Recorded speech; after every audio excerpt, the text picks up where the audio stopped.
I just realized Will's comment on the side is I thought it said don't forget to pee so we wouldn't be interrupted, but it is in fact don't forget the pee, because they swim through pee to get back into the callus. They swim through like a sewer system that is just described as so gross. It is. And the author lingers on it so much. She's like, it's rancid, putrid, shit on his face. It doesn't linger on it in a humorous tone, although she does attempt that. It lingers on it in like an evocative tone. It was indeed sludge by the time we made it to the castle, the liquid too thick to be called water, sticking to my skin and hair every time we rose to take a precious gulp of air. The smell was so putrid that even those seconds above the surface weren't such a treat anymore. No matter whether I breathed through my nose or mouth, I could taste it. Like, it's so weird! Rain shook his hair out like a dog, sending splatters of rancid liquid over my face. I wrinkled my nose. Ugh, watch it. What, is that too much for you? He pointedly looked around. I flicked a handful of water at him. They're just playing.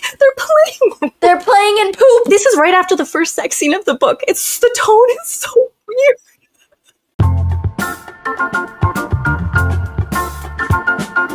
Hi guys, and welcome to another episode of your favorite podcast, Unresolved Textual Tension. It's me, your host, Valerie. With me today are Katie and Lindbergh. White Woman Hour episode 2 is out now. And we're doing the sequel to our Serpent in the Wings of Night, which is Ashes and the Star-Cursed King? Correct. Great job. What a mouthful. By Carissa Broadbent. My phone keeps changing her surname to Broadband whenever I type it. I have Maria with us here, just Yay. all the Unresolved Textual Tension girlies. And once again, we are all wearing black. I'm wearing a shade of gray, actually. But we are all you're wearing in a dark black. room, we're good. Yeah. Last time you visited us. Last time on Survivor. Last time you joined us on this novel journey, we, you're gonna get my honky-tonk version of events in a very short span. Because you can honestly just go watch our other review of the other book. We had a main character named Aria, and basically, long story short, she had a really cool underworld-esque daddy that really enjoyed making her feel less than other creatures in the world, also known as vampires, which are somehow predominating the most of the world, even though, anyway, long story short, there's a lot of world-building stuff that does not get filled out. But we have Aria, and she enters a competition in order to make a deal with a goddess, so that way she can share lifespan and powers with her father, her shadow daddy, Victor, Vincent. I don't know. Vincent. All of you names are the same. But the point is she wanted to make a deal with said goddess and become, more than just her human self. But in the midst of this very Colosseum-esque competition, she meets a really hot, sexy dude named in the desert. His name is Rain. Oh, I didn't even think about the symbolism of that. But it never comes up, and it doesn't matter, so it doesn't matter. So anyway, she meets a super sexy other competitor. They fight together. They make a partnership. In the end, they have to make sacrifices. And we end on the note of Rain killing her father. A betrayal of trust. Is it a betrayal? Is it just expectation? I don't know. And we did the secret royalty trope because he was actually the heir to the house of... Val's got the lore. At the end of our last book, our main girl, Aria, is like, oh my god, I tried to save my true love, and then he betrayed me by killing my father, and now I'm forced to marry him. And we're living in my old castle where my dad used to rule. And my mean boyfriend is king now, and I'm so sad. Look, in the last book, you get a side of Rain that you've never seen before in the entire previous part of the book, where he acts out the harsh and horrible king. And it's just really gross. They make a point of it being like a performance, because it's mentioned throughout the book that Rain is kind of a performer. Like everything he does is sort of... That doesn't come across at all at any point in his characterization. Is he ever a trickster character? It's told to us that that's part of his character, which is this whole book. He has a throne now. Aria is his... we left off on the note on the epilogue. Well, I don't think it was an epilogue. I think it was the last chapter. But we were left off on the note that they have gotten married. It is a very uncomfortable marriage. They both love each other But they have issues and obstacles. Should we do our impressions of this book? I think Absolutely. we're all kind of on the same page for this one, honestly. I thought in a lot of ways this book was more interesting than the first one. There was more happening. There were some parts that were really, really affecting. Like I almost cried at one point because of like some of the father-daughter stuff gets really nuanced in a way that like I just want to crunch on a little bit more, but it was just like it felt cheap because of how bad everything else was. But like it's difficult because I hate the love interest so much in this one that I couldn't even enjoy like that. And it takes so much for me to not enjoy a romantic subplot, but this guy sucks so bad in this book. He's just a big old sad sack. And like I told you guys in the chat, not in a hot way, not a hot sad sack of a man, just like a pathetic, like, oh, you're so gross. Everything you say makes me want to like reach through like Kindle and just like punch you in the face. Like, ugh. And it's miserable to read sometimes, but there's little snippets of tasty stuff. Like, I'm just so done with how Carissa Broadbent keeps edging me with the almost really juicy father-daughter trauma. Like, I'm so here for it. I think it's those bits where Aria is kind of processing her grief about her father and sort of getting to know him now that he isn't here and alive to kind of stand in the way and keep her at a distance. Like, those bits of this book were so good. And this whole time I felt kind of cheated because in my mind, I know that that's not the main point of this book. The main story of this book is how they're going to go from kind of, jilted lovers, he was kind of a traitor all along, to we're going to have to, suck faces because we're so hot and you're so hot and I'm so hot. And then in the end, it's going to be a happy ever after, or at least something that could lead to a happy ever after. I'm like, I'm not here for it. This Rain, we get his perspective. Ugh. He is so boring. He is, those little oat pillows that you can have instead of tasty, sugary cereal? Oat pillows? I've never heard that phrase before, but I know what you're talking about. Just like a dry cornflakes or like, yeah. Mm-hmm. Yeah, when you put them in a bowl and then you pour milk on top and then you leave them for 30 minutes. And whatever is left in the bowl after that, that's Rain. He's just so boring. He's not a character, guys. He's not a character. I'm sorry. He is a very shallow idea of what is attractive in a man. And this whole book is just spun on the idea that I'm supposed to find him attractive. And I just really don't. I struggled so hard with sex scenes in this book. Like, I like skimmed them, so I was like this, and what I did read, it was like, ew, stop. Yeah, it was gross. Painful. It was painful. And the worst one was when we got both of their perspectives. I was like, please stop. It's not hard to make me like a love interest if I can project even like a semblance of like a person that could be likable onto this character. I don't care. I'll have a good time. Like I said in my Irregular Witches review, like I will snort any romance subplot off the wet tiles of a Denny's bathroom and have fun. Like, but this was so bad. Words cannot encapsulate how dry the feeling between these two people are. And just seeing them rubbing their bits together throughout the book, it was painful. It was so painful. I don't know if we're going to have time to do it, but I actually have a whole thesis about why love and interests in romanticities are like this and why we keep doing them like this, even though it's not hard.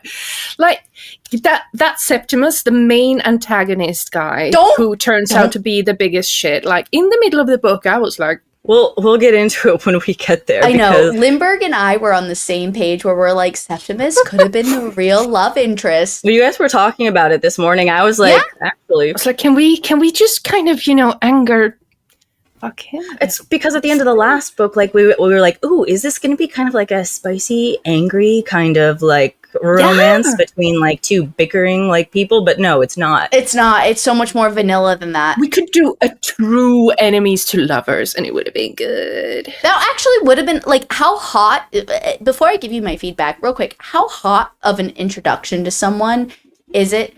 First of all, it's cliche, originally for Rain and Aria. You're in a garden house, so beautiful, so cute, and they meet each other in the night while she's wrapping her bandages and whatever the fuck.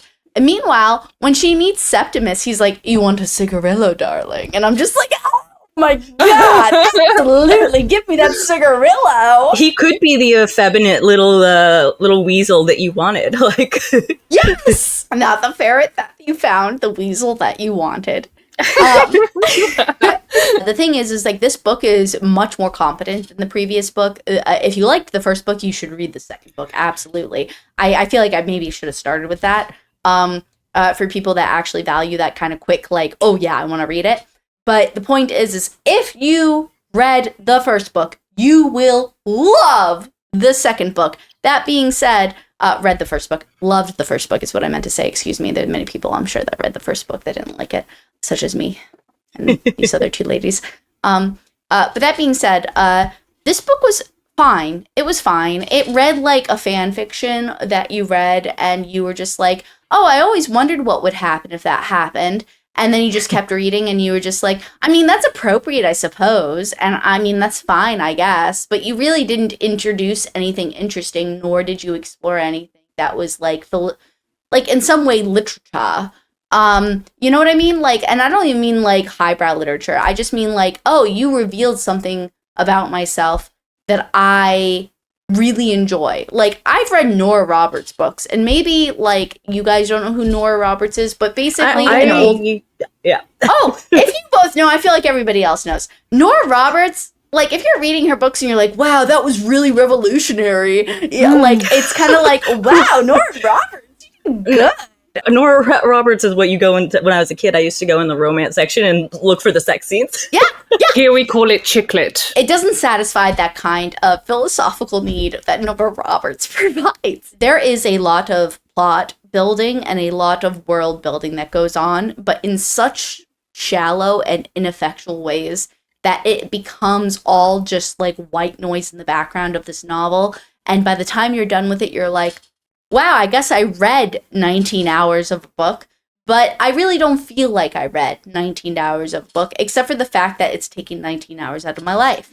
And that's how I feel about it. At the end, I was like, hashtag Team Vincent. Yes! No, but he was, so we have the thing, I think the one thing that's going to come up a lot for us is that there are multi-dimensional characters that are introduced, and they're very, actually quite wonderful. They are nicely portrayed. All the parts about Vincent in this are great. Like, those are the best parts. Yeah. But the problem is our main character is boring AF. But it just never seems like we're really ever given anything true. It just feels like a fill-in. The book starts out in a way that I think is really emotionally impactful. Like, the first chapter is really good. I don't know. Do you want to start, Lindbergh? Yeah, let's talk about the prologue, because it's one of those things that feel thrown in there, and you immediately question why we're seeing this. And it basically, we start the book with the story of it's a third person narrative. It's far removed, so it starts by saying the man. The first one actually is not that. It's the end of the last book. The prologue is the king is recounting the events of the end of the Kajari from the last book. Yes, I remember this. When I first, that's the very first one. The second it's really forgettable, so that's fair. Yeah, and I thought it was from Vincent's perspective, because these are the same sort of mythological, like, pulled back, like, narrative story times, and he's called the king, so it's like the king did not know that this young woman would like be his ruin, who he like his love for this young woman would be his ruin, which is exactly how the narrative and the interludes talked last time from Vincent's perspective. That is true. But you realize halfway through the like prologue that the king in this case is Rain, and this is Rain recounting how Aria stabbed him, and then at the end of the Kajari. Linny, did you want to just talk about the rest of the interludes now? Because they don't really matter in terms of like their pacing within the plot, if you want to just go through what they're about. This author likes doing the little interlude thing where she tells a third-person narrative story that helps tell you some of the character's backstory. In the first book, it was Aria's backstory being told to us, and in this book, we get Rain instead. So we find out how he was shipwrecked, dying, turned by the Hiaj? No, not Hiaj. No, the Rishon. The Rishon king. He was kind of tricked into saying yes, and that is basically at the core of the internal conflict that the author is asking us to care about for Rain in this book. That he was asked whether he wanted to live, and of course he didn't understand the meaning of that. So he said yes, and then the Vampire King turned him into a vampire, and now he considered himself kind of robbed of his humanity, and, you know, like he was tricked. So we're giving these interludes, and these interludes continue on throughout the novel. And I know this isn't exactly like in chronological effect of how the novel goes, but you're given these points of view from Rain as he's under Nebula's control. And we've mentioned Nebulae, I think, in the last book. Yeah. Nebulae, But the point is that like it's somebody that enslaved him, controlled him, put him in a position of no power, no I don't know, you know, no control at all. And that's a big thing for him. And you know, there's one thing that's really missing from these scenes that I think is important considering the emphasis it has on it, and that's the passage of time. Like, it says this is like hundreds of years ago, but there's no depiction of the difference in era or cultural practice or religious practice or anything like that, where it's like, oh, well, 300 years ago or 200 years ago when Rain was turned, you know, like, this is the way culture was, or this is the way something was.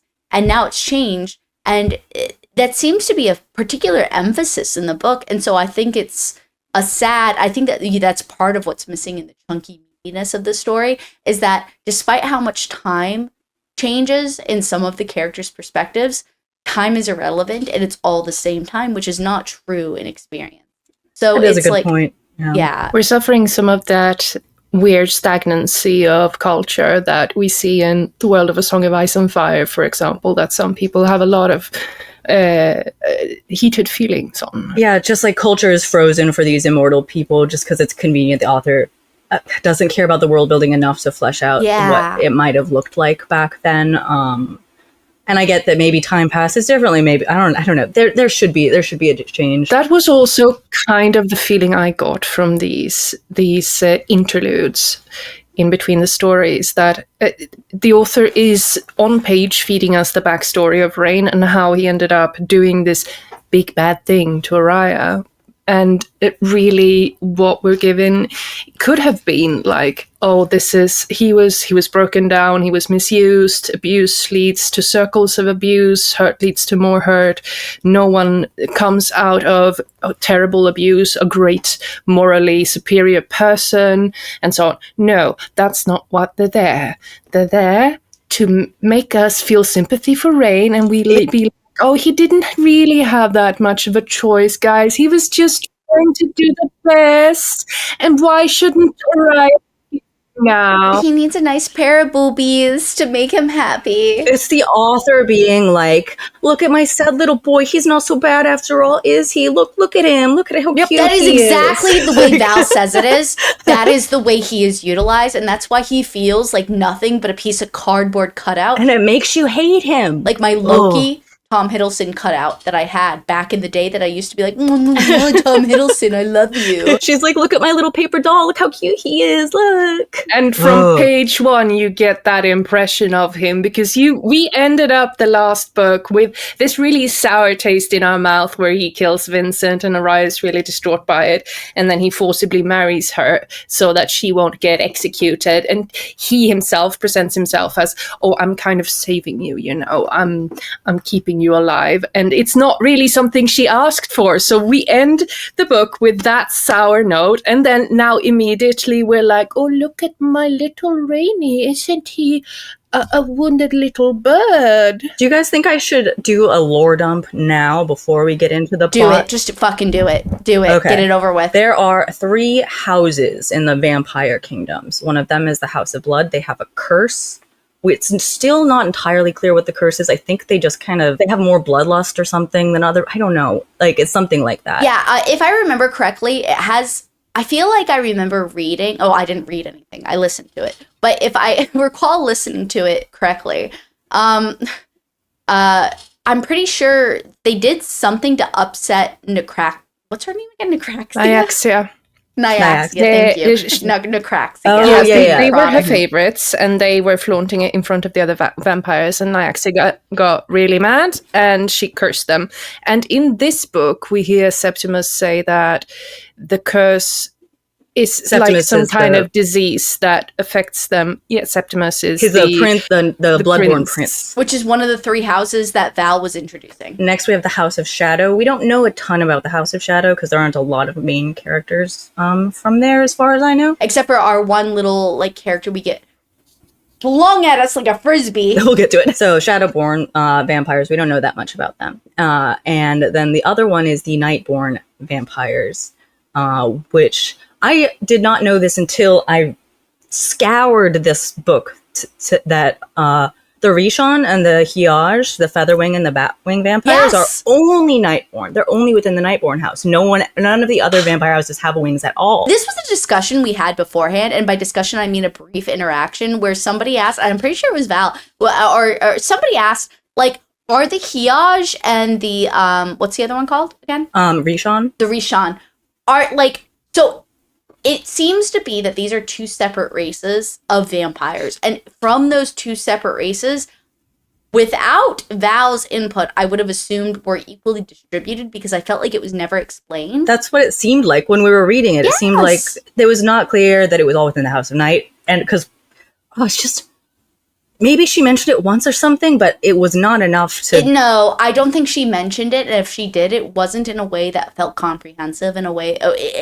This book... You're going to hear us talk a lot about this, but in this book, there is a gigantic amount of mythology and lore that is just I feel like as soon as it's introduced, it's trashed. The problem is that if she introduced it at a time when it was relevant to us, that we needed to know it, we would remember it and it would make sense, like relevant information. I would lodge it in my brain. But she throws it at us when it's not relevant, and it just sort of expects us to remember it. So you have 3 houses. Oh, this matters, by the way. This is why we are establishing this. And this is extended for the summary of the previous one too. This is just relevant information. I felt like I had to draw a map up before this, but because Val had a physical copy, well, maybe not a physical copy, but she had a Kindle copy or whatever, she could actually read stuff and see the connection because this was all put in there. And my feelings on, not glossaries, but on family lines and books and stuff like that.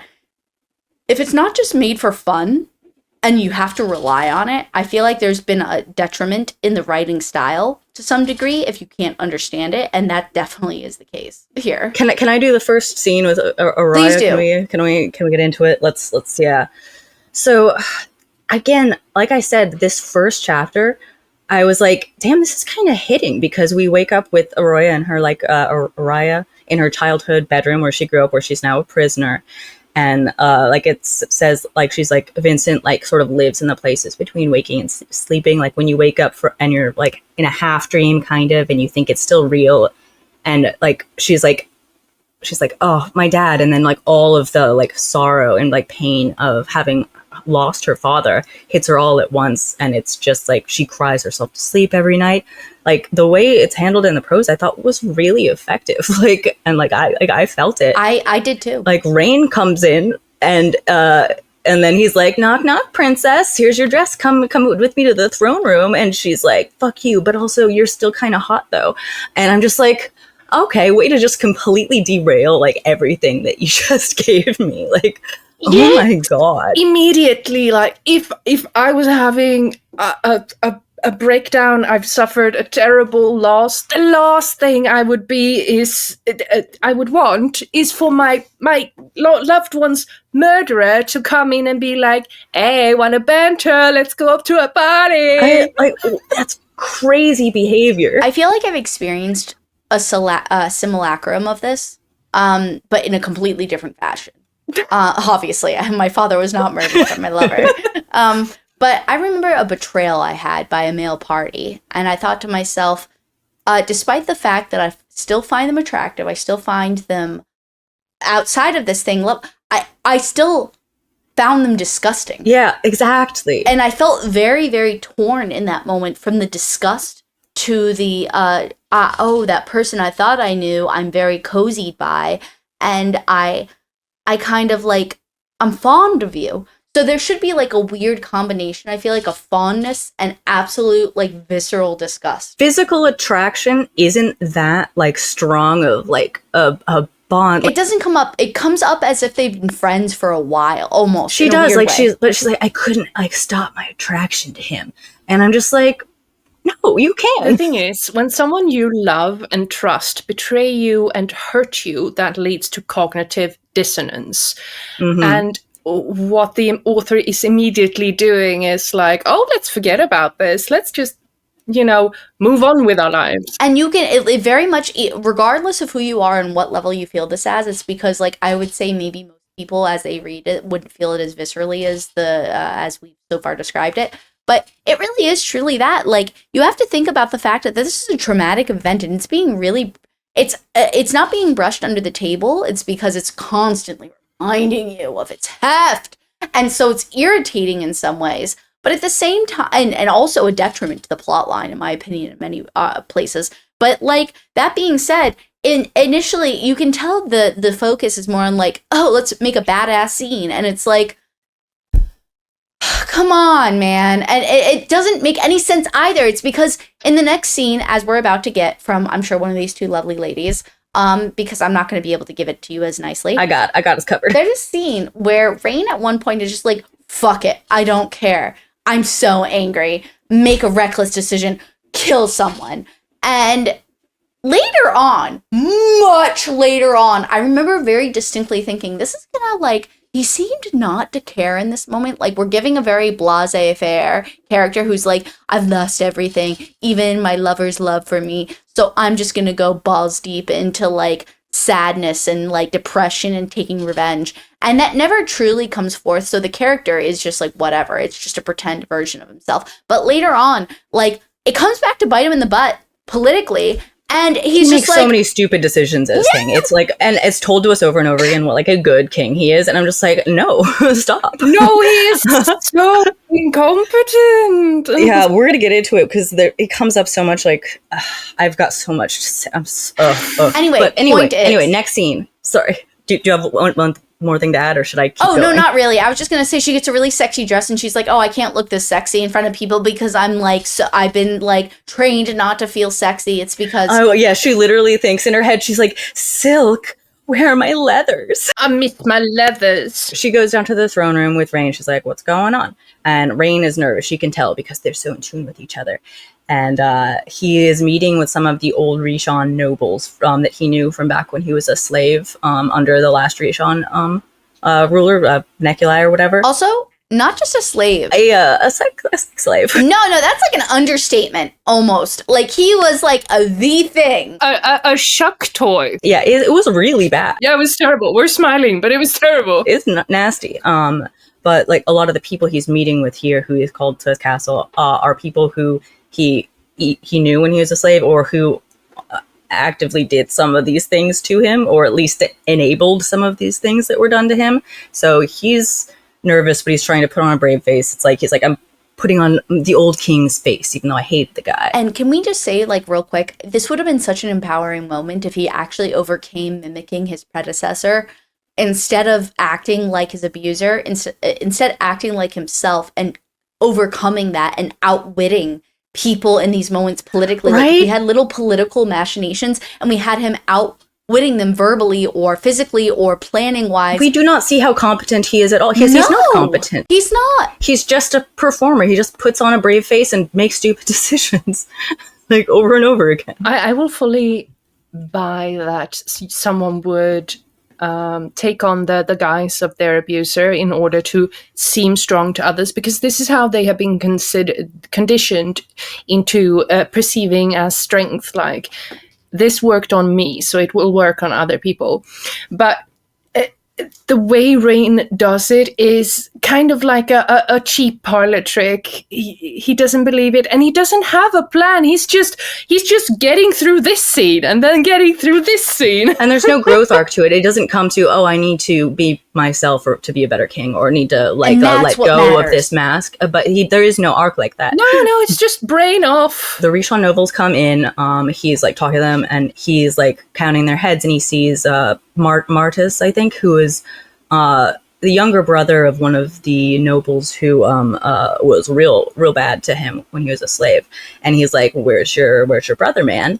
And Martis is like, we're not he's not here. Like, we're not bowing to any like dumb turned slave king. He would only bow to the real king, didn't he? Like, Arena's like, well, shit, and makes an example of him and just zoops over there and like rips his head off or something and kills the kid. To be more precise, he holds his head between his hands and then he uses star magic to explode the vampire's body, and then he drops the head into the pile of gore. And it's for no reason. Like, this doesn't, like, it's not like... We're told that, like, this is... vampires exist in this brutal world. This is about respect. But it doesn't seem like it. This is so modern person who does not understand monarchy, writing monarchy. It's like, oh, if you just act like the biggest bully on the playground, people will come after, people will just get in line. But see, the biggest problem is like, I've read lots of fiction and fan. The reason I keep mentioning fan fiction, because there's a lot of fan fiction,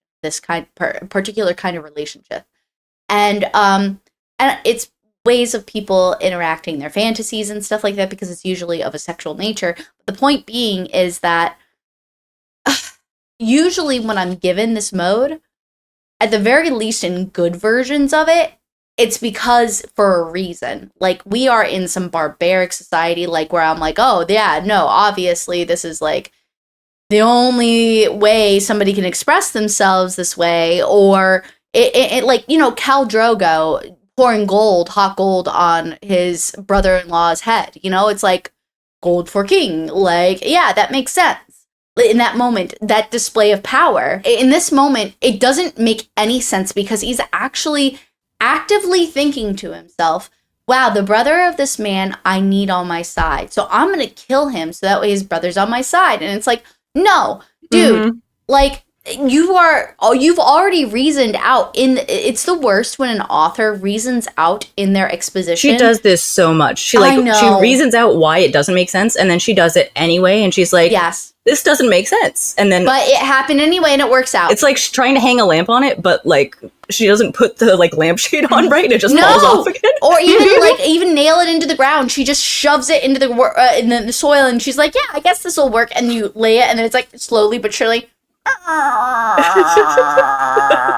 After that, all the other Richon nobles are like, I don't really want to get killed, so they all bow. And he's like, cool, I did my cool big king man move. Now I've got that fear and respect. And he looks back at Aria after he rips this guy's head off. Me, babe. And he's like, oh, I could tell she's really turned on by that. You know what's so sad is that I thought certainly from her perspective in this moment, we were going to get her disgust. But she was like, he. We get literally nothing, not even her approval. Like, she's just like, oh, it happened. I guess I'm done. Like, because we're in Rain's perspective for this, and he like looks at her and he's like, I can practically hear her thinking, there he is, which is a callback to that thing he said all of last book, which is there she is whenever she does something spicy. She's never said that.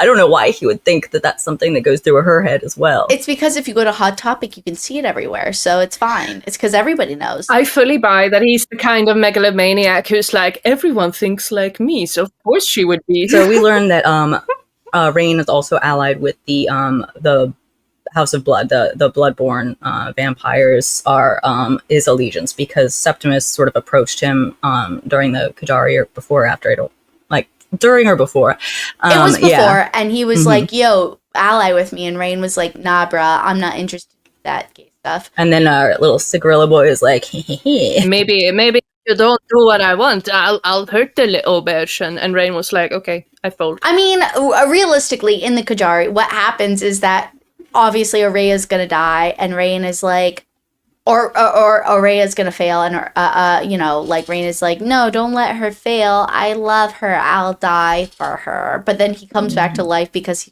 she wastes his wish on him to come back to life, and he's like, never mind, JK, LOL, I'm gonna kill your father and take over your realm, and that's what happens, and that's how we're here.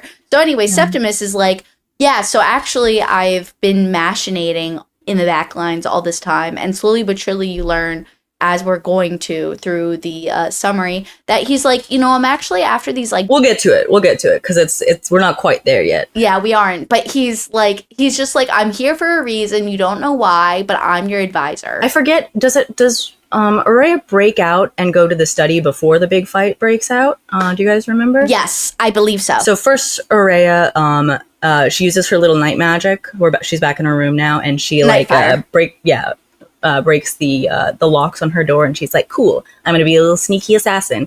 And she skitters around, and she finds her dad's old like study or something that's like behind like a hidden door. Yeah, she discovers, she's like, oh, I know there are hidden layers in here, and she's like, here are this hidden layer, and she's like, here's my dad's hidden study, and in my dad's hidden study is this really cool mirror. And when it's like a bunch of shards, right? Which I think is very cool, but it's very Prince of Persia. Like, it reminds me a lot of other things. And then when she finds a bowl in the middle, I was like, are we finding the pensive from Harry Potter? Is it called pensive? It does, like, a la that. Like, she definitely took inspiration. But it's just a cell phone. It is just a cell phone. It's really just a cell phone. Instead of money, the only currency is blood, because vampires. Yeah, but guys, can we just, like, this is what I'm talking about, though, with the lack of maturity in this writing. Like, I'm just like, dude, could you imagine what a cell phone could have done in World War One? Like, no, seriously. No, yeah, like, yeah. A cell phone in World War One, like, in the right hands. But it's like a D&D, like, sending stones. There's just two of them. It's one Aria has one of them, and Jasmine has one, who is the old captain of war or whatever under her father's rule. And don't believe in the word old. She was sexy as hell, and she was super, super, like, sultry and stuff. It's a good point that adds a puzzle piece to why Vincent was able to stage such a staggering takeover. Yes, the magic. Yeah, because the power of communication in a world that lacks modern communication is, you know, massive. Yeah, no, that's so powerful. And I just feel like it's a fucking, like, excuse my language, but it is just such a fucking throwaway. She barely uses it. She uses it, like, a couple of times. And, like, one of, like, at one point later, like, it's very funny because she, like, she calls up Jasmine on, like, the shard phone. And she's like, the connection was kind of bad because she was way out in the desert. Like, she doesn't say the connection was bad, but, like, the connection was bad. And it was just like, it's just so shallow, the world building. It's like, oh, okay, so Aria has the Hiaj support out in the middle of nowhere, but, like, there aren't any servants that were employed here. How do you hide an army of dissidents in the desert is my first question, really. I'm just not, like, quite sure. Like, surely there were servants. Surely there were, like, humans that were, there's just such again, One of the things that I feel like everybody will take away from this novel series is a shallow amount of world building, despite the fact that she dug a mile underneath the earth to try to find world building. Mm-hmm. And it's just like she forgot all the important little minor pieces. And as Aria is dealing with things that she's dealing with, I thought surely she's going to encounter a servant or a maid or somebody, a fucking like horse person. No, apparently all the Hiaj are just not here. She's got no allies in the city. Anyway, so she's in the study, right? She finds this, she pricks her finger on it. She's like, oh, I'm talking to Jessamine, my dad's old. That's cool. She like shoves it in her pocket or whatever. I don't know. She acquires it at somehow. And then Rain, she looks at some other stuff. She is sad about her dad. It's like a touching for like a minute, I guess. And Rain's walking down the hall with Septimus, and they're like, or somebody, and then Carissa this time. And they're like, oh, these studies that we just found, blah blah blah. And then Rain, of course, does a little sniffing in the air, and he's like, I smell my hot girlfriend. And he sends Carissa off, and he like comes in alone to talk Rain, to. How much does your girlfriend smell? Seriously, they talk and like bicker, like they're that's not a meaningful conversation. Eventually Ray is like, I'll go back to my room on my own. I don't need an escort. And he's like, fine, bitch, but I also want to have sex with you. And we discover that so Rain has had a conversation. He was planning on sending Septimus was planning on sending troops out to attack wherever wherever Jessamine is, I think, right? Misrata, yeah. I don't remember that city name because it only comes up a couple of times. But Aria on the cell phone to Jessamine is like, hey, it sounds like they're going to be attacking. Watch out. And then Septimus, with Rain later, pulls him aside. He's like, actually, it's going to take too long to get there. We're not doing that attack anymore. We're just not going to do it. And Rain's like, you have to. You promised. And Septimus is like, nah. That would never happen. Like, realistically, you could not do that with the amount of troops unless it was a long stage thing, which I feel like Rain's people would have already had spies for to say, hey, by the way, Septimus' people are saying this. So again, a lack of foresight in the overall structural planning of the story, but whatever, it's fine. And then Rain is like, I've got a bad feeling about what Septimus is doing, so I'm going to have all of our guards on the castle tonight, because I'm a smart king and I'm going to protect my castle. And wouldn't you know it, a big old fight breaks out in the city that night.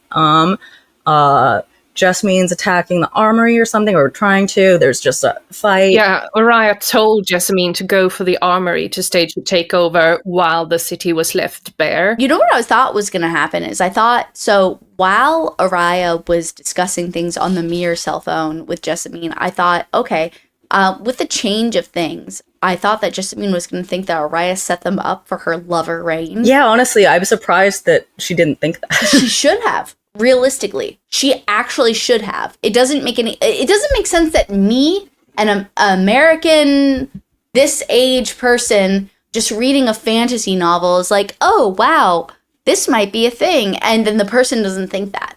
Like, they should consider it at least and discuss it. That would have been obvious. You're right, Katie. That's so stupid that she didn't assume that, because, like, it's not like she and Aria were close at all. They barely talked, and they seemed kind of a little hostile to each other.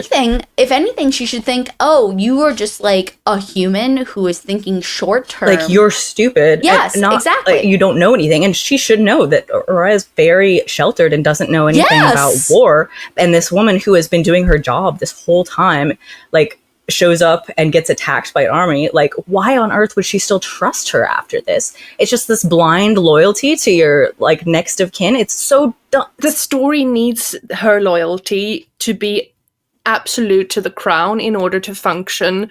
But if you consider that these are actually people, it just makes no sense. 0 sense whatsoever. But anyway, Aria, like, gets out in the chaos, and she's, like, battling it out in the city. She's like, yeah, finally I get to kill again. And she's fighting. Like, there's Rain, hot interaction where there are no stakes, everyone. In this moment, you know nothing's gonna happen. So there are no stakes. And just is like dumb foreplay for their interaction together later, I'm sure. And it's like, wow, I never knew she was this strong. Wow, I never knew he was this strong. And barely that. And they did.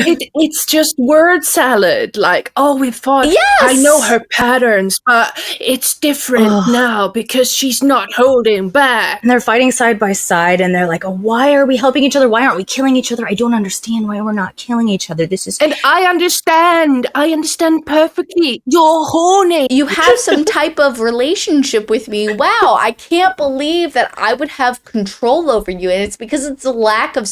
You know what okay, so real quick, just as like a 15-second monologue, I'm pretty sure the thesis of the novel is a lack of self-confidence and how hot that is.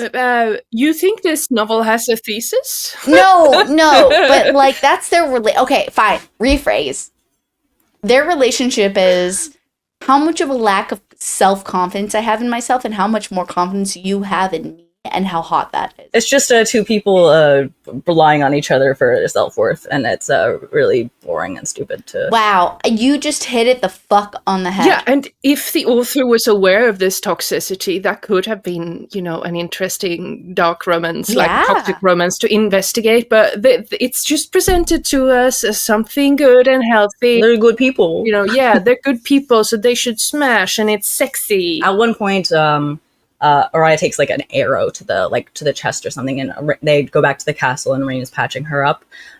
But while they were out, Septimus goes into, I think, Aria's room or somewhere, and he finds her glass shard cell phone, and he's like, ho ho ho, I know what this is. And this is where we get a little bit of exposition dump about the god. There's one dead god, and I got some of his teeth, says Septimus, but I sure would like some godblood. I think we could make some funky things with the godblood. I feel personally Septimus should have went up to Aria, as in the the audiobook, and said, so, like, I feel like a true manipulator, but despite that, cute romance could have been. But that being said, like, as a manipulator, he would have been like, Aria, your father left you this inheritance. Don't you want to give me that inheritance to overthrow your horrible husband / all these horrible people? Like, and he never quite does that. And I just feel like if this was the character we're given, which is like honestly kind of an anime villain where it's like, my family hates. But he's the only one who has like any semblance of like sly political like savviness, like competence at all, even if it's surface level. It's something. he could have done this. Hey, Aria, I know you see me as an enemy now, but I wasn't actually behind the attack on your father. My family is in dire straits. We need ways to glory. That we're was really so good. struggling here. And this Rain, he came and he offered us our respect, our dignity back if we supported this scheme of his. Oh, that would have been so much better. And like, that's such a better tactic, and that turns her against Rain more, instead of Rain just like relying on like him assuming that he and Aria hate each other now, which is a dumb plan because they can't keep it in their pants. That is a Septimus move to make. That would have been so much better. But he can't make it because the author can't envision a story where Aria and Rain don't team up, and through teaming up discover that they still have the hots for each other and everything's great. I'm so mad that didn't happen now. Yeah, I know. So what's ironic, all of those that are listening to us, is that in the first book, when Septimus was introduced, he's introduced very like low key in a way that felt very mature and felt like more like in line with what I would assume a mature relationship would be like. I don't know. I think it's because it was just done subtly, and subtly is way more appreciable, at least in my sense right now, as opposed to obviously like with such a heavy hand. And he just comes up like on this like canal, like she's like by a waterway, I just remember, and he comes up and he's like, a cigarillo, ma'am, and they have a small conversation, and I'm like, oh wow, is this like the B subplot, like love triangle that we're supposed to get? And there's no love triangle, luckily, thank God. But that being said, when I was introduced to him, I was like, oh, he must be the B plot like, love triangle character. And I'm just like, why wasn't he, though, actually? If this was an anime dating simulation game, he would have been one of the options. He could have been such a cool character. Like, his vibes are there. The vibes are there. And as opposed to Rain, the author actually shows us things about Septimus that could be considered attractive. Like, Yes! He is clearly intelligent, he is driven, he knows what he wants and he's willing to bend the rules to get it. Like, he has a very distinct character, whereas Rain's most defining character feature is that he has dark red hair and is really big. And he's a really good guy. And his, Sasquatch is really big too. His Sasquatch is... I don't know any slang for it. But you know what's really irritating, actually? So, I know this is gonna, like, paint me in a bad picture, but I've read a lot of Wing fan fictions. And that being said, during this entire like exploration of like what wings mean and everything, it's because we do get a good section of this novel, which we'll get to at some point. Where like wings are a whole thing of a race and inheritance and everything. Like, I've gotten so many great wing fics. And like, this one is so meaningless because Rain's wings are like what, red and black, like super 90s goth. Like, that's super cool, and that's about it. Like, that's it. So essentially, Septimus is like, I want to loot this god for parts, essentially, and I think that Vincent's been using godblood to make fancy like a magic artifacts, and we need Aria's blood because her blood makes them react, and he needs her to like activate them or something. So that's kind of like our mission A is now use Aria to go find blood artifacts. And Rain knows about it, and he's like, "Hey, sorry, but like, I need him on our side. You're gonna have to help us. Once we're done, I'll let you go eventually. But like, right now, I just need Septimus to be chill." So I think at this point, let me see. Rain also at one point takes Aria back to the human districts and gives her daggers back. And he's like, "Hey, check it out! I've got a little apartment in the city, in the human city. Here's your daggers back. Real sorry about what I did to you." It really feels like a Pokemon Game Boy Color scene where he's like, dun dun dun dun dun, and he's just like, by the way, you get your items back. Yeah, and this is such a recent feminist king. I have a secret apartment where I can show you just what a nice guy I really am, where we can talk and no one will hear us. And I'm like, not just that, but the desk isn't as big as his legs, so you can tell he's really taking one for the team.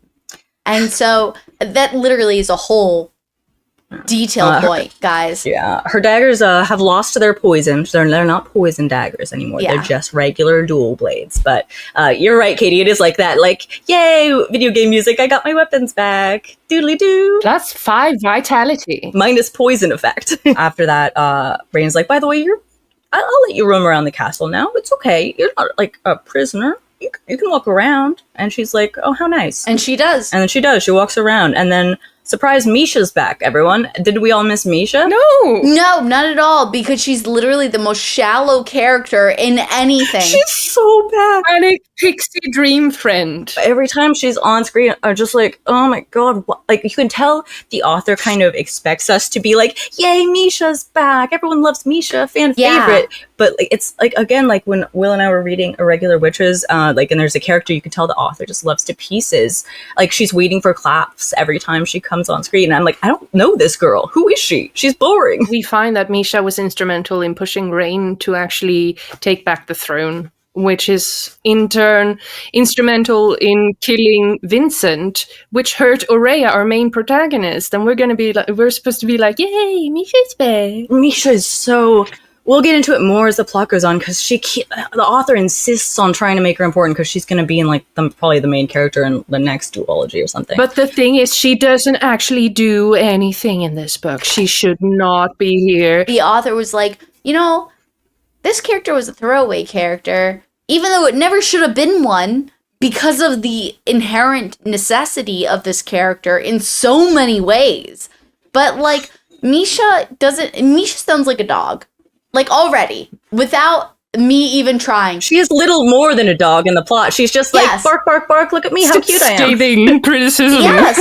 Yes, and that's what she is. It's because every time we get anything of consequence of her, all we're given is like, oh, she's tried more and more to invoke her more human supported patron, which is the god of fire, and so she has more and more fire scars. But it's like, even though we're going to spend screen time on that, we're not going to explain any of it. We're not going to explore any of it. And it's like, wow, you really are just like kind of being kind of a money cow right now. Yeah, like, listen, honey, we didn't care about Misha in book 1, and we're certainly not going to care about her in book 2. No! I don't know about other readers, but if we're anything, like, I think she's kind of shooting herself in the foot, because all we know her as is like a really boring best friend character. It's like if Fourth Wing Yaros decided to write a book about like whatever the gay black best friend is, and you're just like, who is this? Like, I don't care about this character. And that's fine if you want to write about that character,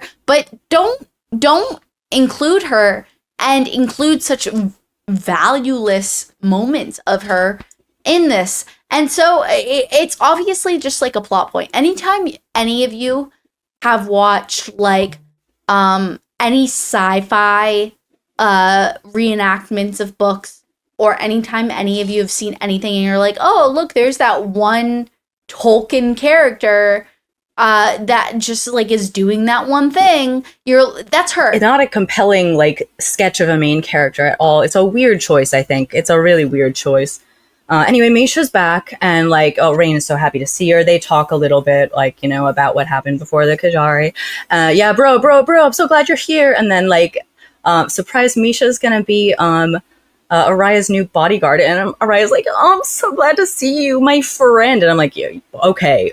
You don't have friends, so you don't understand what it means to have friends. Shut the fuck up. You knew the entire time that Rain was gonna murder my father and steal his crown. Right? And And you they don't acted talk. like we were friends. She doesn't get mad about Misha about that. Misha says some really insensitive things about like her dad, honestly. Like, she's just like, and she's like, but she's like cute and bubbly, so it doesn't matter, and they're friends. And it's so weird. It's such a weird willy-nilly world where logic just ceases to exist whenever the author wants it to. It's just like, no, who's Vincent? We don't remember Vincent right now. Look at Misha. Yeah. I cannot describe to you how. And you know what's weird? Everyone, is that we're introduced to new characters amongst many other new characters, but we are introduced to them fairly early on. Lilith and what the fuck is his name? Oh, okay. So yeah, a few other characters. So Katura is someone who used to be Aria's guard, who was guarding her before. Katura doesn't matter; she's just sort of nothing. But then there's Vale and his wife Lilith. Vale was He was Underworld's darkest vampire. Yeah. one of the Rishon warlord when he was a slave. So he doesn't really trust Vale, but he's relying on him. And Vale is very protective of his new wife, who is a woman who he turned into a vampire. And we're suspicious about them. We're like, I don't know if we trust them. I don't know about this. And it really feels like Lilith should be an important character. She's just like important for one chapter, and like Rain is like, I kind of like her, and then that's it. Lilith is like the best name in the entire book. How could you give such an awesome name to a character who's not going to be relevant after that? I'm like, why? No, she seems really important because she's obviously the Aria anecdote, or whatever. There's a different term for it. A foil, or like, yeah, she is the comparison for for Aria in this, and it's just it's kind of crazy that she has absolutely no importance whatsoever. She's a vampire now, but she still acts like a human, and Rain is like sort of, oh, she's kind of blunted. She has a personality like a human still, and isn't that fun? but she's not meaningful. And also Rain can be like, oh, are you sure you want to be with Vale? You know, you don't have to be with him if you don't want to. You can leave whenever you want. I'll protect you, girl. And she's like, no, get the fuck off. I like him. And that's fine, and that would have been a great subplot, but there's too many other subplots. Anyway, the point is, we've really only gotten to the point where they had the really fancy party where Rain was like, I'm a badass. Now we're going to Lahore, which is to look for our first god artifact. And Lahore is where... that's how it's pronounced, right? Yes. That's how they say it, Lahore. And I was like, Lahore? Lahore. Lahore is Vincent's homeland. Aria's never been there before, and which is kind of cool. Yeah, like this part is actually really neat. It is. I listened to this part and I was like, this is cool. This is good. Is this book gonna be like good? I was into it. Yeah. So Vincent has one surviving relative here, his niece, who is, you know, lower down on the tier list for Airmark, which is why Aria got it and not her. But she's the only one surviving there. We show up at this sort of dilapidated, like torn up city. Like it's just real sad. There's sort of like rotting ivy everywhere. It's by the sea. I kind of imagine Kiki's Delivery Service, but the Mummy. You know what I mean? Like the Mummy, but I'm trying to piece together what exactly about this is Kiki's Delivery Service. No. I mean by the bay. Oh, like, okay. Yeah. You know, the city. So it's like, I feel like I've seen manga. Actually, like I this. can picture it. You're right. Yeah. That's a... Thank you. This was one of the few places where I felt like I could really kind of picture the scenery, actually, in a meaningful way. Yeah, me too. I'm just incapable of hearing Lahore and not think Pakistan in the middle of the Gobi Desert. I was picturing that too. So I was like, ivy. What's the ivy? What? I definitely didn't picture that, but I pictured like adobe houses, which is not the same. But I pictured like, you know, like what we said before, you know, to be honest, actually, this is a really good point. I pictured exactly what we said before, which is I listened to it recently because I was like, oh, I wonder how good we sound because like I haven't watched one. I think it was the first of all three of us together. Or that something. really cringe moment where you're like, were we shit or were we actually good? Yeah. And I was like, oh, we were actually like we were cute. I think we did a good job. I think so too. And so anyway, when I was listening to it, I was like, yeah, like that. And that's basically what this is. Like, it's that like Agrabah, like vague, like undefined cultural element where it's just like, wow, you're really poor and in the desert, but that's about it. And that's like all you get. Yeah. But then she said Lahore by the sea, and I was like, Kiki's Delivery Service. That's what I pictured in comparison. I'm that kind of stupid where like this does not agree with my version of reality, so I'm just gonna get incredibly stuck on it. Sorry. Yeah. No. That makes sense because like she does not give a good picture of things because she kind of like it's actually a mix of I don't know if I can remember the name of the anime, but it's funny. It's because it's anime specifically that I'm thinking of. But it was like some girl, something with a third eye, and it's a girl that has a third eye underneath her like thing, and she lives in a post-apocalyptic world, and in that world she lives in a desert, so that's why I'm thinking of it. But like, you know, like it's like the generic desert world. Like she doesn't actually create a culture. She doesn't actually discuss any religion. Like, I don't know what the humans' religion are other than the other white pantheons that she vaguely mentions that are not in the region that she's I'll talk about that later because, like, yeah, it becomes kind of relevant. But anyway, so we're in Lahore now. We're landing.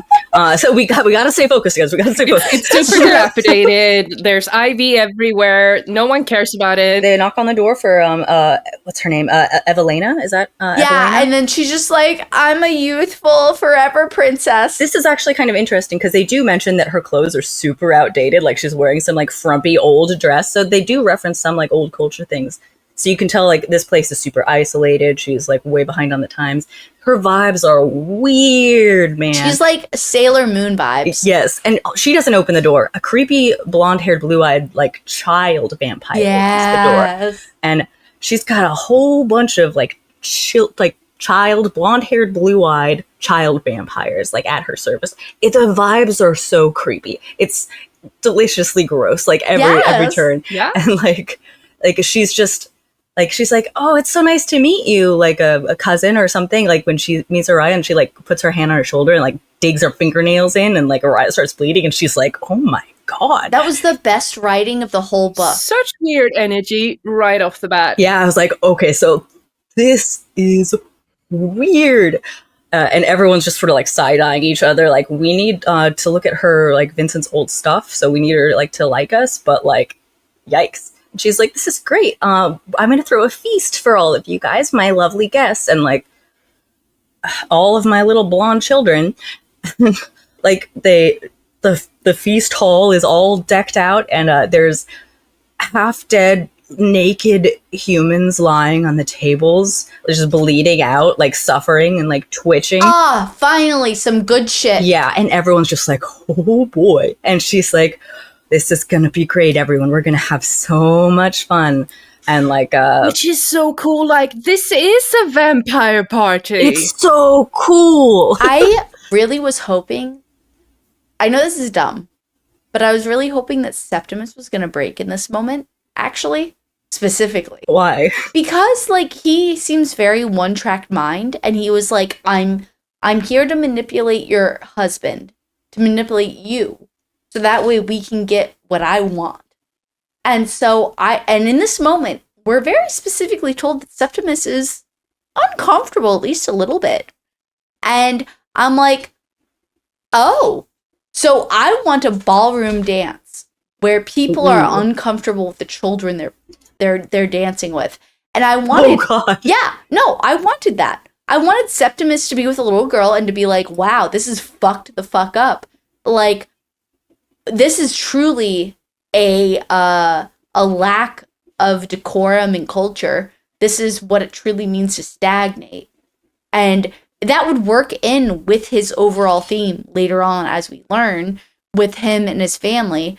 Like, it would. That's a good point, yeah. Yeah, it would have been some nice characterization if we actually cared to do more of that with him. Yeah, I forgot that he was a little characterized as being kind of uncomfortable in this scene. Yeah, he was. He was like, okay, bro. And that's a rare thing for us to see from him, because he's always Mr. Cool, smoking guy. Yes, and as a comment, I would be seriously worried about any single person who was not completely weirded out by this reception. Oh, yeah.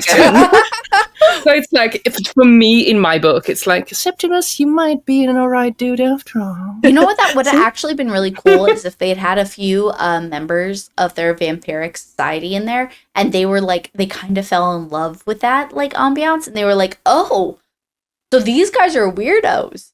And that would have actually been very interesting, honestly, to see, oh, so these followers of ours are truly just, like, beguiled by power and no true loyalty or no true diligence to what they perceive to be as like real power or whatever.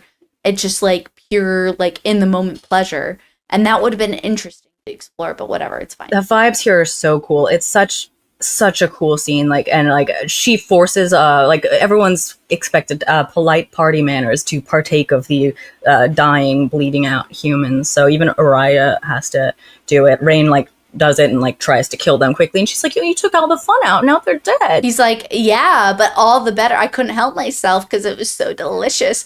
Which is actually really good. And then Aria, like, is, like, slurping up a little bit. She's like, why is this kind of tasty? Why is this kind of hitting for me? Like, and this is, like, the first time she's, like, drinking blood. She's like, that's kind of weird. That's not so bad. That'll come up again later. Which is a good introduction to it, though. It's a good, like, I'm disgusted with myself, but also, like, this doesn't taste so bad. And there's so much other things going on that we can ignore this little development for now. Like, all of the, like, little blonde kids walking around got weird vibes. They're trying to get Evlina, like, just, like, drunk on, like, vampire blood and, like, wine and whatever, just so to loosen her inhibitions, so they'll go to Vincent's room and see his old stuff, which works. Aria and her go back to Vincent's old room, which she has kept, like, pristine. She has all of his stuff. All one slipper and a piece of a sketch. I don't remember exactly how this scene goes, but I do, like, we get very quickly, oh, this woman has been obsessed with Vincent her whole life since he left. And this isn't when we get the full backstory yet, I don't. No, at this point, she's like, "Oh, that he left so quickly, and it's like he didn't bring any of his stuff with him, and I thought that was really weird, so I just saved it all for him for when he comes back and gets it." It's a lot like, oh, my uncle who tried to kill me, but it's fine. I'm not going to talk about it. My uncle who tried to kill me actually left really cool stuff, and because he was a famous Civil War / World War II veteran, we're just gonna pretend that he didn't kill his family / kill his nephew. Well, she's living alone, so the only person she has to loot is herself. Exactly. And it's like we don't have to he killed a whole bunch of Nazis. So fine. And he's like really powerful and famous and became Elvis too. Did you know? And it's like It's that vibe. yeah, it is that. It's like, oh yeah. And She talks about him like a celebrity. Yes. Like he's like she a does. girl with a celebrity crush, kind of. She's like, isn't he neat? I just think he's neat. it's like, oh, he didn't pick me to be his baby mama. Oh, no, quite. To be his heir. But you do get a sense that maybe she's a little bit in love Yes. with him, you know. He's her uncle, and that's legal in some countries, you know. And the prose like also says like when Rain comes in and interrupts them, he's like, "Yikes, that was really weird. I wasn't sure if she wanted to like drink your blood or like Fuck you. have fuck you essentially." And yeah, like Aria's like, "Yeah, that was the vibes were off. The vibes are real weird." This chick was topless the whole time she was speaking to Aria. I don't even remember why. Yeah, she should just tits out. Because Aria says that, "Oh, didn't Vincent kill his entire family?" And she said, yeah, he did, look. And she takes her top off to show a scar where he stabbed her in the heart but missed. And then she just does not take her clothes, she does not dress again. She just walking around with her tits out. She sees herself as a piece of meat almost. And that could be such an interesting, again, I feel like again and again we're going to come back to the point where this could have been a really fun fantasy book, but it keeps negating its own mature concepts that it tries to explore. And instead of exploring those concepts and being like, yeah, there's like some type of comfort or some type of conclusion to these thoughts, instead it's just like, oh, but I don't want to explore them too deeply. It's because like I have to sell books. So after this, like essentially like she sets them up in like apartments sort of for the night, and Septimus is like, here, bleed on a bunch of items that I found, like, well, let's bleed on it, see if any of them are the artifacts. She does for a while. So much of this book is just Aria bleeding on stuff. Like, it's very funny, but anyway, that doesn't work. She's like, he's like, I'll find it tomorrow. Well, I'll know it if I see it or something. So they go to bed, and then Rain is like, hey, you want to go out in the city and like stab some stuff? No. Did I miss something? What happened? She's like, I want to go explore things. Let me go explore things on my own. And Rain's like, Misha's sleeping, but I'm not sleeping because I never sleep. So let me come with you and be your bodyguard. And so they explore the night realm of this area, which is really depressing. It's because there's like a vampire that's about to, and every time they describe a vampire preying on a human, it's the same vampire. It's like crawling down the side of a building. Yeah.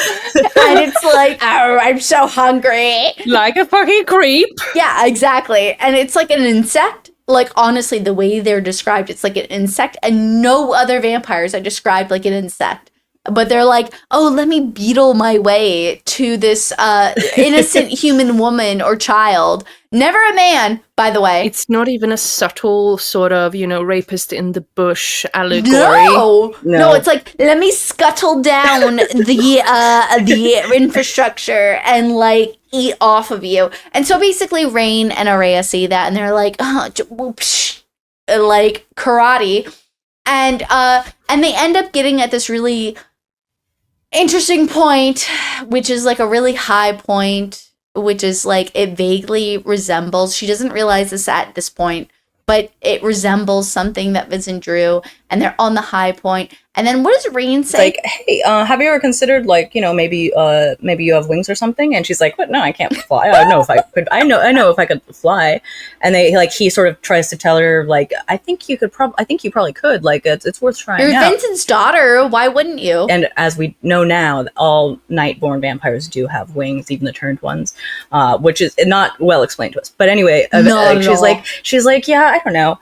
And then I think he's like, he pushes her over and she falls and she's like, ah! He pushes her off the fucking tower. And I'm like, this guy's supposed to be redeeming. He just trust falls her without her permission. Like, you like, oh my If there was even like a little stupid dead gray part of your brain in which you could be like, maybe I still like him. This would not be the part to like him at. Surely after he pushes you off a fucking tower or whatever, surely then you'll be like, I probably can't trust this guy because he will just do what he think is right and he'll put me in danger just because he had a hunch. But he's always right. So what I'm hearing is if your significant other you weren't sure was your significant other pushed you off a cliff, you wouldn't forgive them, right? No! If they had a parachute secretly hidden in your backpack. No, they'd be fucking dead to me. Like, because that's some fucked up bullshit. But no, Aria falls off a cliff and is like, wings exist, and she has Hiaj wings. And she flies. It's a little clumsy, but she does it, and she's like, oh my god. And then we have a whole little sort of like, my daddy gaslit me moment, like flashback to where she's like, Vincent was always telling me to stay away from like ledges and like tall places, like they're too delicate, you'll fall yourself and hurt. And she was like, oh, okay, yeah, I'm just a fragile little human. And she's like, he just didn't want me to discover I could fly. How did he know she could fly? Because she is his daughter and she is no, but seriously, actually, you know what I thought in this moment is I thought, oh, so he thought that she didn't inherit his ability to fly because he doesn't understand what half and half. Surely there has been research done on half-born vampires. Honestly, we don't know what the case is. And just the fact that Aria immediately thinks that, he didn't want me to succeed. He was trying to hold me back. Dumb. It's like, girl, what's wrong with you? Yeah, as far as we know, Aria is the only half-born vampire. Surely she isn't, but like as far as the book tells us. There have been so many hurs that have been mentioned. And by hurs, I mean, like, people who were maybe sexually assaulted by vampires. But she's the only named one, the only one we ever hear about. Like, it's like, so hypothetically, he would know, like, half-born, Nightborn vampires also have wings. I feel like that we could glean that, but it's not talked about. But also, consider that if Vincent has a true heir, something that the books have established is a very precocious situation. A lot of people maim their heirs horribly because they're afraid that their children are going to usurp them because everyone is immortal. If it became obvious to other people that he had a true heir and that he was not maiming them and treating them horribly, but that he actually liked them, then that would make them leverage they could use against Vincent. And, it's not really that many thought steps you have to go through to where you can be like, oh, maybe he was doing it for a reason other than just to gaslight me and be a bitch. Not just that, though. Like, so let's say this is a world, as we've been told, where nobody wants to have a child because they're afraid of the inherent possibilities of that child overcoming. First of all, that doesn't quite make sense in every instance because, like, in this world, like, it doesn't quite seem like it barely makes it. I feel like it's only relevant in noble houses. That's what I'm saying. Okay, so that's what I was about to say. Is that, like, it seems relevant for nobility for inheritance reasons, right? And that makes sense, I suppose. But that being said, like, if they all knew this is where Vincent put his love and effort in, wouldn't they spoil her rotten?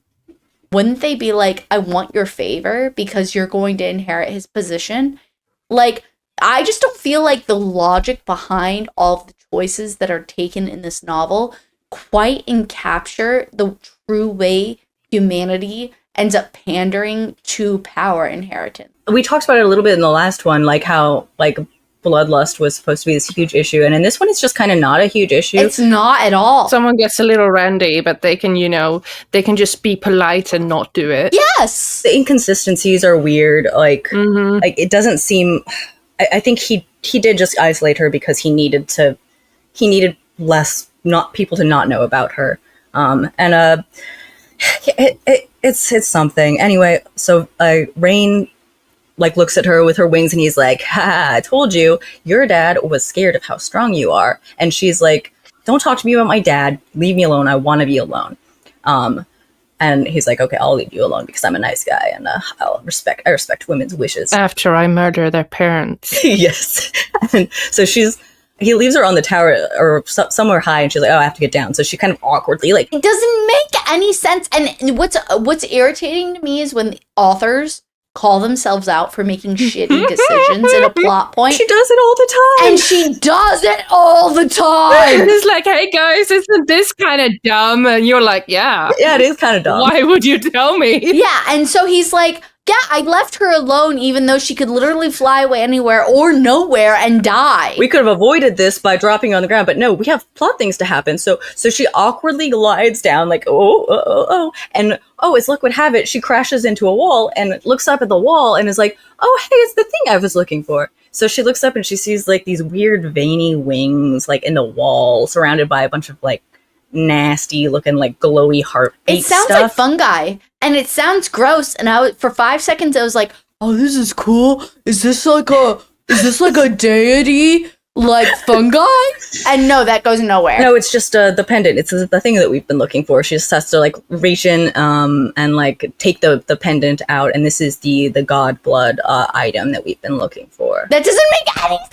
Isn't it super convenient when you could just stumble around town and find the object that you're searching for all along? All you have to do is sort of fumble, and then you'll run into the plot eventually. It's great. This pendant, everybody, minor spoilers, but this pendant gets pinned to somebody, and then nothing ever comes of it.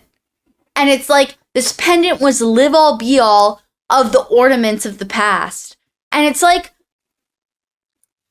apparently not.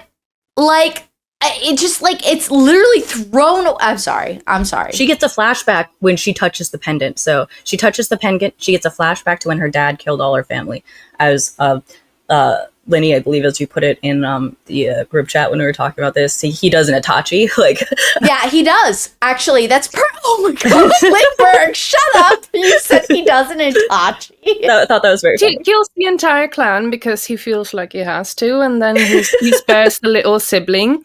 But unlike in Naruto, this wasn't out of love, and his cousin Evlina has thought this entire time that if it was kind of providence, like Vincent, this godlike being, had a plan for her. He saved her for a reason, and that has been her entire life. It's been her self-worth, the whole thing that like she's built this like... No, her Sharingan wasn't powerful! And then it's like, no, sorry, gal, she tries to steal the pendant, and then she gets the flashback, and it's like, nope, sorry, your entire life was a mistake. After like Aria gets the flashback, she takes the pendant, she turns around, Evlina is there, and she's like, I've been trying to get that for a long time, and then like slams her, and then Aria like faints and wakes up, and her wings are pinned to the wall. She's been like nailed to a wall, wings out, just nailed to the wall, and she's like, how did you do that? I thought I was the special one, like we were saying,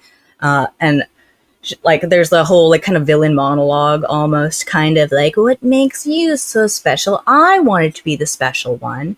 And it is actually kind of heartbreaking a little bit, like the way like she's pinned all of her self-worth on this. Yeah, and this was the point in the book where I was like, damn, this is good. Yeah, like I felt it. Yeah, it is hitting while Aria is processing her own grief and being like, oh, my dad wasn't maybe who I thought he was, and what does that mean? He kept so many secrets from me, and then this other girl is yet another of his kind of victims, and they're just nice parallels to each other. It's really interesting, and there's even like kind of a moment where Aria is like in my head, I knew that he killed his whole family. Like, I knew that conceptually, but like seeing the actual evidence of it and what's remained of it and how it's really broken this other person, she's like, wow, like this is real now, and this is really hitting and really like painful, and like there's a sort of a sympathy there and like a gross feeling about her dad, and like it's fascinating. It was so cool, and I wish more of the book was like this, but it would have been wonderful. Aria slowly realized, like, I'm gonna have to like do something. I'm gonna have to get out of this somehow because this girl's just gonna kill me. We should note that back in the study at the castle, Aria found the Taker of Hearts, which was her dad's old rapier. I think it's a rapier, some kind of sword. And no one can touch it because it hurts really bad when you touch it, because of the like god blood magic or something like that. Yeah, magically bonded with his blood. So she has that on her, and she's like, how can I trick Evlina into like letting me out of here so I can just get an attack in and escape, because I just have to get out of here. And Aria is like, hey cousin, or hey Evlina, I got this sword. This was Daddy's sword, and it's got like, this is the bond that I have with him. If like you touch it while I'm touching it or something like that, no, Evlina has the sword. That's right, and she can't touch it because it's wrapped up. And Aria is like, if you let me touch it, I can transfer my powers to you, and then you will be the true heir. Which is honestly such a simple and smart. It's not a bad like move. I think it sounds like a normal move, and it's one of the few instances of good writing I really feel like this author has, where I'm like, oh yeah, you took the normal route. This section is like pretty solid. Like, this is a good I would agree. Oh, I forgot. All of the tiny like blonde-haired, blue-eyed like servants are like turned children from the human kingdoms across the sea, and they're just sort of like stunted like as children. It's really sad, but like. There's like one of the little servants is in the room while this is happening, and you can tell that they're like, I don't think like I'm worried about my master. I would have liked if that. So you know what a good book would have done. I feel like a good book would have characterized that one character Val just mentioned, of being like, my master doesn't really like this, so I'm like perceptive and I can tell when people are trying to cheat my master out of stuff. Was turned against by all the other turned children who were like, yeah, but this person enslaved us, and like we're not like abusive victims that came from abusive homes, so we know what a loving home comes from. And you could have like created a whole interesting dichotomy between what somebody from abuse perceives as affection versus what somebody from non-abuse realizes is not affection. Especially since she's been treating them like subjects, because she was kind of preparing herself to being a queen. She was playing kind of house queen by herself this whole time with all of her like little servants. Anyway, it works out. Like, she gets just enough control to like take back the sword and get off a magic attack, but she is messed up. She has to rip her wings free, and she's so sad because she's like, well, she passes out and she wakes up and like she's like in like a bed and being like treated, but she's like, I just got my wings, and she really liked being able to fly. She's like, I've dreamed of this, and she's like, I'm not gonna be able to fly. I just got them and I'm not gonna be able to fly again. Which is actually a really cool fear to have, because I feel like I've woken up from a dream like that before, where I'm like, can I not fly? And I wake up and I'm like, of course I can't. And it's like, it hurts. Like, it's like, it is. The scene very quickly just turns into us realizing that wings are an erogenous zone for vampires. Oh my God, shut up. You're right. And it's just like, Rain is like healing her, and she's like, Stop. That was the first point. I was like, this is giving me the ick. My emotional state is still in that he killed my dad. Oh God. I don't want him to touch her. He straight up says, open for me, and her wings go like that, and I'm just like, So we did a book called, I think, Vicious, or something like that. Mm-hmm. And the fitness center that I go to now, on specific days when I listen to that, and I always feel like, oh man, I remember when I listened to specific parts of that book. And that has happened to me to this book. And no. the first part I went to on this book was when Aria was still trying to decide, like, killed my father, blah, blah, blah. And then when I came back a week later after listening to the book, it was during the scene while I was doing my bicep pulls. And I was just like, oh, wow. This has really changed since the last time I've been here. Oh! And I'm just like, wow, I really feel the warrior wanting to be in me. But at the same time, I'm like, wow, this changed a lot with very little plot driven pieces.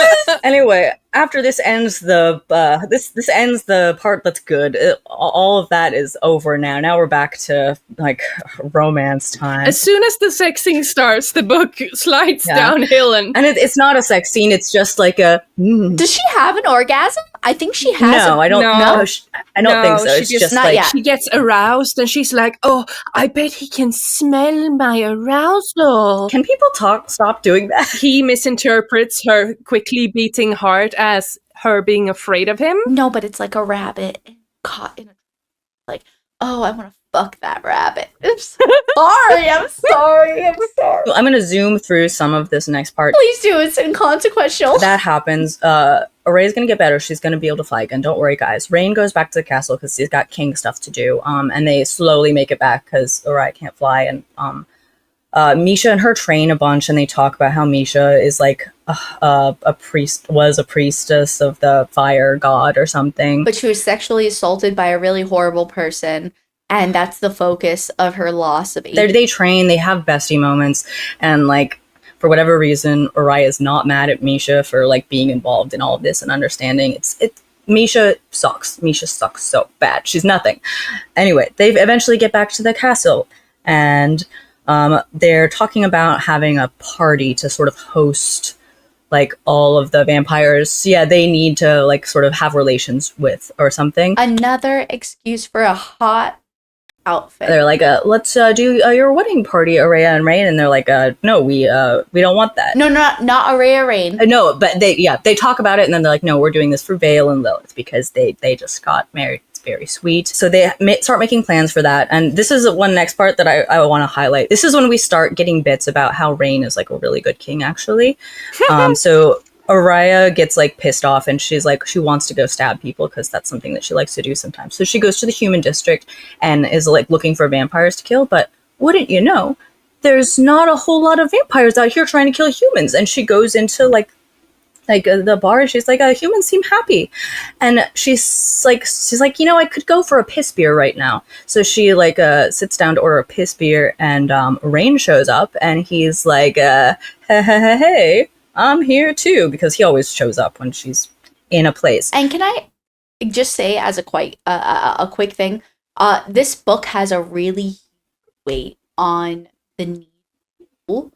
And the only reason, and I thought about it long and hard, genuinely, on the way back, like for 30 minutes on the way back from my job.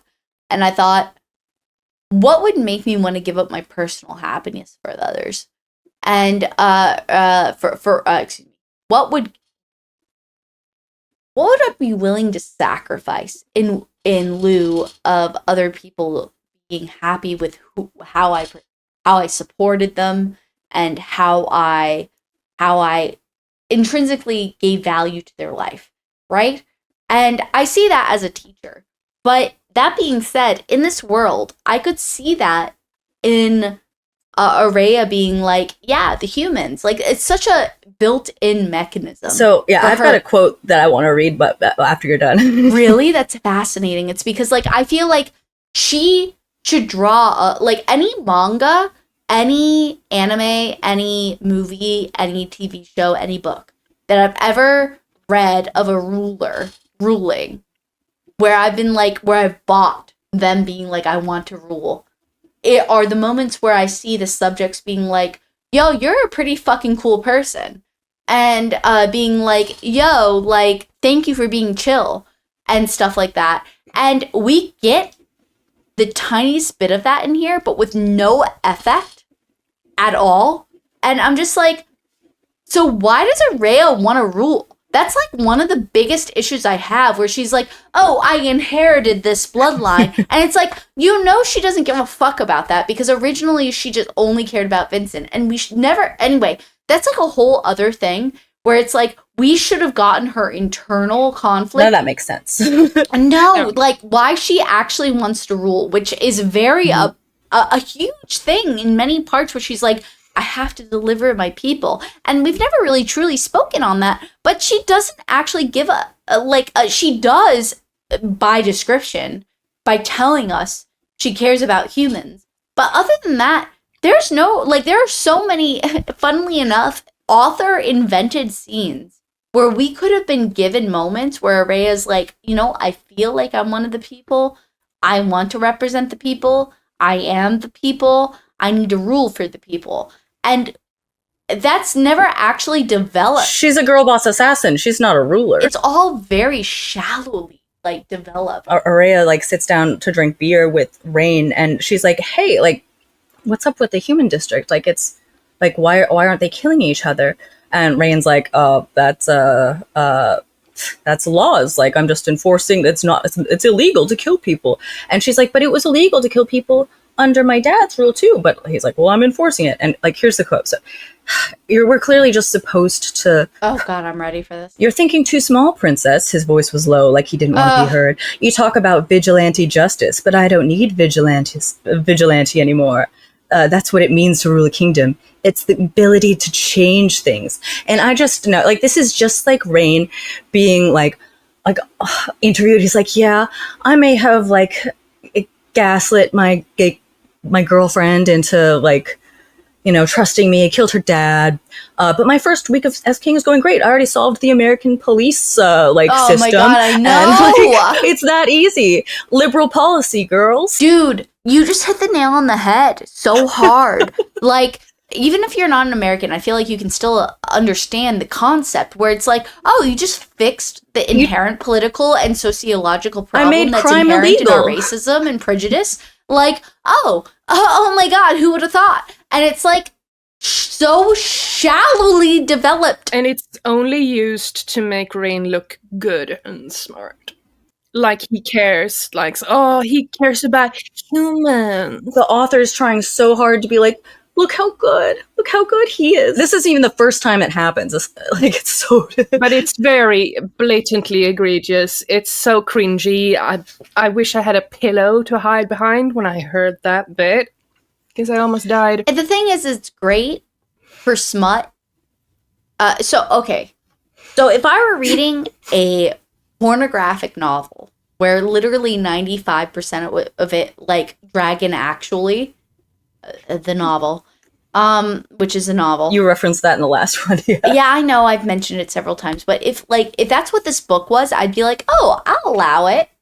I understand. This is prawn. It's not trying to be anything, really, but... No, it's not! But here the book is trying to be something, and it is trying to do something, and you're like, but that is the most... Maybe it's unfair to say, I don't know how old this person is. I don't know what they know of politics. Maybe they know some things, but don't know fully and don't know how to develop it. And that's fine. Good for you. You know what? Good job, then. Good job, you. I don't think so. No, don't give her that credit. This is... No, but, yes. No. I am totally terrible. Googling this author. I don't know anything about politics or history, monarchies, ruling a king. None of that. My brain, there's no parts in there. But I'm smart enough to know that this is not that easy. And also, I'm also smart enough to know that Rain is making bad decisions left and right, and couldn't do this. Absolutely. That's the thing, though. At the end of the day, everyone, is that some people I feel like we just got a comment recently on something where it was oh, you're trying to critique a young adult novel, but not on a young adult novel level. And I'm like... And also this is adult. Yeah, well, not to mention. But on the particular thing we got that comment on, and I was like, why can't you critique something? There's something wrong with this if I find fault in it as a normal human being that doesn't know any which way or other. It's not like I live in a vampiric society and I'm in this vampiric society. Teens and young adult doesn't mean dumb. No, it doesn't. Thank you. Thank you. Sure, like, it's fine if there's some books where, like, you just don't think about this. Okay, you can still criticize it, but But there's not even any good sex scenes. speaking of, the next scene, someone recognizes Rain in the bar because he's king now, and they like bump into him because And they're like, "Oh my lord, oh my my liege." lord, I'm so sorry, and everyone goes quiet. And they're like, oh my king, and they bow and they awkwardly have to leave. They go back to Rain's apartment. And he's like, oh, sucks that I get recognized all the time. They go back to his apartment because this is a sitcom. Oh yeah, exactly. Yeah. The apartments are just so dumb. I don't know exactly how do we get to, eventually they flirt a little bit, and like she's like, I'm a little tipsy, I'm never drinking again, I'm so tipsy. I'm him flirting, and like he like puts her like his thumb in her mouth. Oh, stop it, I forgot. She's like being a little horny about it, but then without thinking she like kind of bites down on it and draws blood, and she's like, God, why did I do that? But then like she's really into the blood, and she like starts like sucking on his like the blood out of his thumb, and it's like moaning. And both of them are just like so aroused, and I'm cringing just saying this. Yeah. Nobody, like, I don't even remember this scene, honestly. Like, every apartment scene is the same apartment scene. I remember this scene, and all I remember is like, you're drunk, girl, and you know you're drunk, and why are we even doing this? If you're drunk and horny, stop thinking, do the vampire if you want, but don't what kind of person is sober enough to be like, oh, I'm so drunk, I shouldn't be doing this, but at the same time drunk enough to go and try to shag the person who murdered your parent? Be like, I'm thinking of my father as he's died, and it's just like, it's again, in summation, everyone, it's a melodrama that is not appropriate for the scene. It's like, this is the way for the author to make the excuse for the main character to get turned on and reconnect emotionally to their love interest. Correct. Without being Correct. in their full senses, and thus they can be sort of slightly excused for, doing this, and then get overpowered by their emotions. The way she handles the romance in this is just fumbled so bad. Like, Yeah. I don't know what path would have been like good, because Rain just kind of sucks. But every turn, it's just like it's just. I have a broomstick in my kitchen that has more personality than Rain. Right, like Edward Cullen is a sad sack of a vampire character, but he's better than Rain. Rain is like, Guys, she's not lying. Rain and Edward Cullen have the same emotional depth. Like, and if anybody argues otherwise, I'm like, well, then you're not just looking hard enough. Because, for the love of God, even though we're given, and this is what I said before, we're given these little prologues at the beginning of each type that's supposed to, I'm assuming, based off the form of the function, of what I'm assuming the function would be, give us revelations upon his character, considering we're given his third-person limited perceptions every other chapter, or every 3 chapters or whatever, but none of his perspectives provide anything other than a theoretical female to male gaze in like really hot situations or emotionally depthful situations where you feel like you're worthy of something or that you are owned by something. And so it's this like pantomime of true trust and this pantomime of like understanding with a significant other, except for it's not truly recognized. And I hate to say that to the author, because I feel like the author may or may not understand truly what a good romance is, like in her own life, or their whatever they're going through, But like, it's not real, and it's not functional, and it's not. It doesn't feel weighty.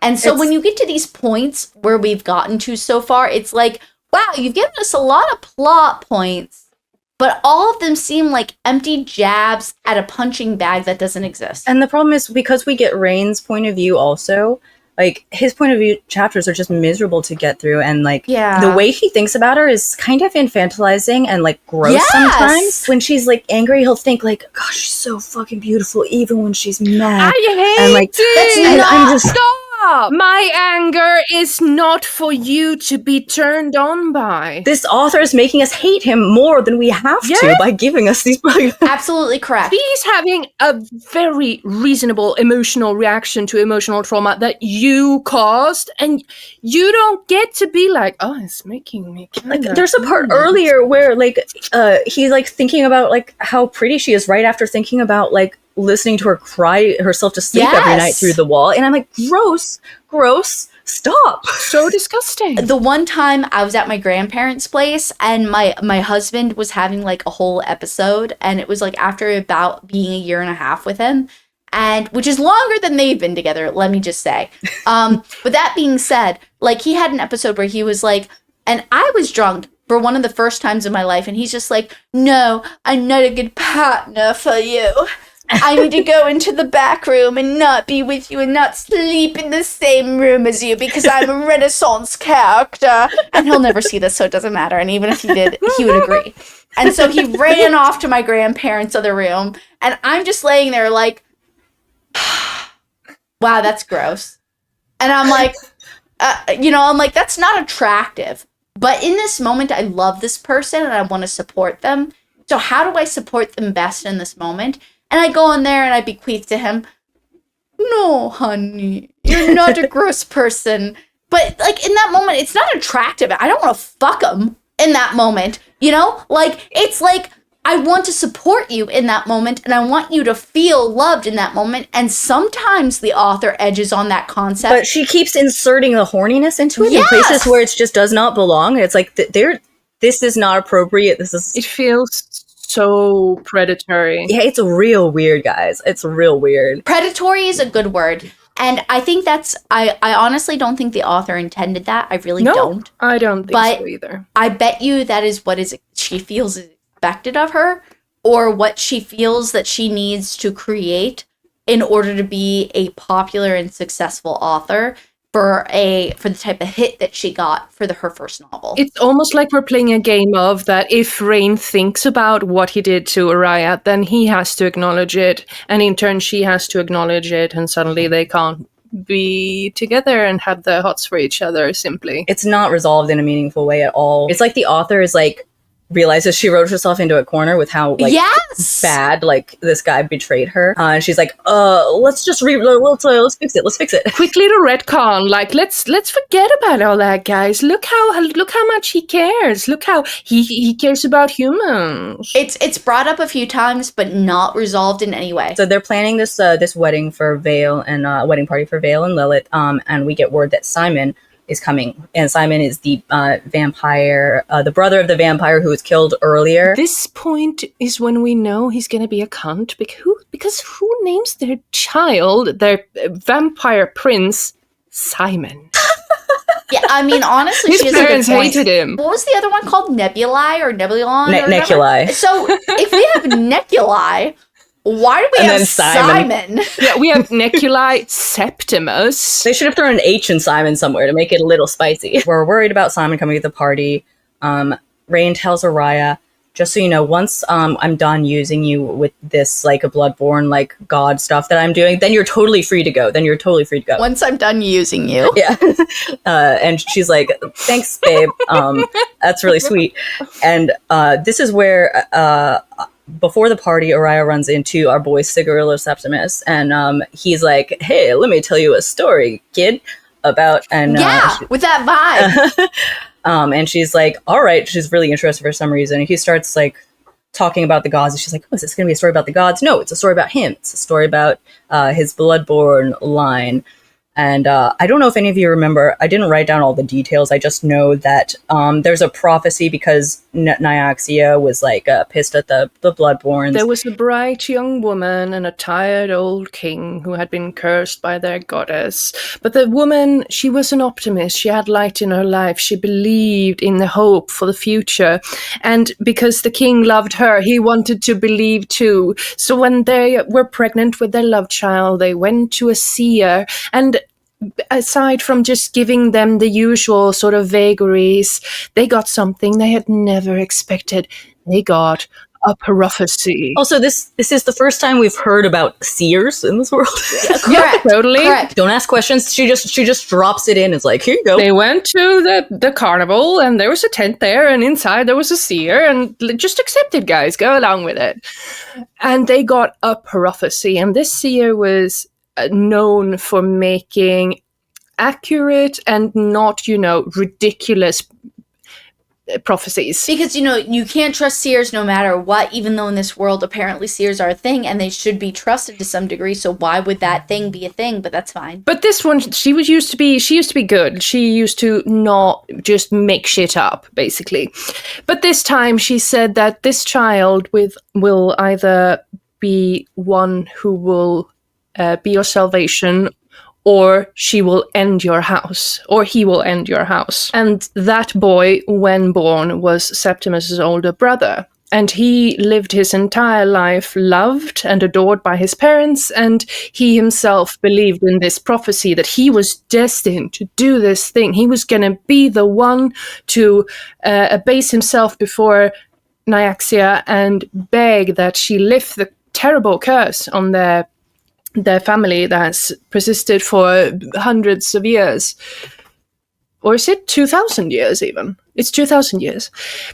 Anyhow. Is it really? Jesus. Extraordinarily long. And so they do all these great feats, and they climb to the god's sacred mountain, and he falls to his knees before Nyaxia, and he begs her. And then Septimus turns to Aria, and he's like, do you know what that goddess did to my brother?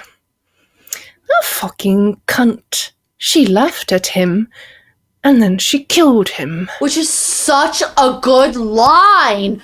Oh my god, what a great romance interest for Aria, who's also rebellious against the rage. At that point, I was like, it's getting hot in here. I thought that the scene in particular was really cool. Just every time Septimus is on there with it, like his just like little heh, like, what's going on now? Yeah, and it being smirky and kind of slimy and sort of, like an underdog. What's interesting is these small interactions that he has with Aria seem meaningful. And it's because they are plot-wise, because it reveals pieces of the world building. But ironically enough, because of that due diligence that he owes to the plot for his presence by the author, he automatically feels quite important. And because of that importance, and because he is important, because he does influence a major point of the plot, even though he just disappears at the end, he feels honestly like an important character to Aria. And the fact that he's just brushed aside and he's just like, oh yeah, no, just kidding. He's just trying to manipulate her, but it never comes to anything.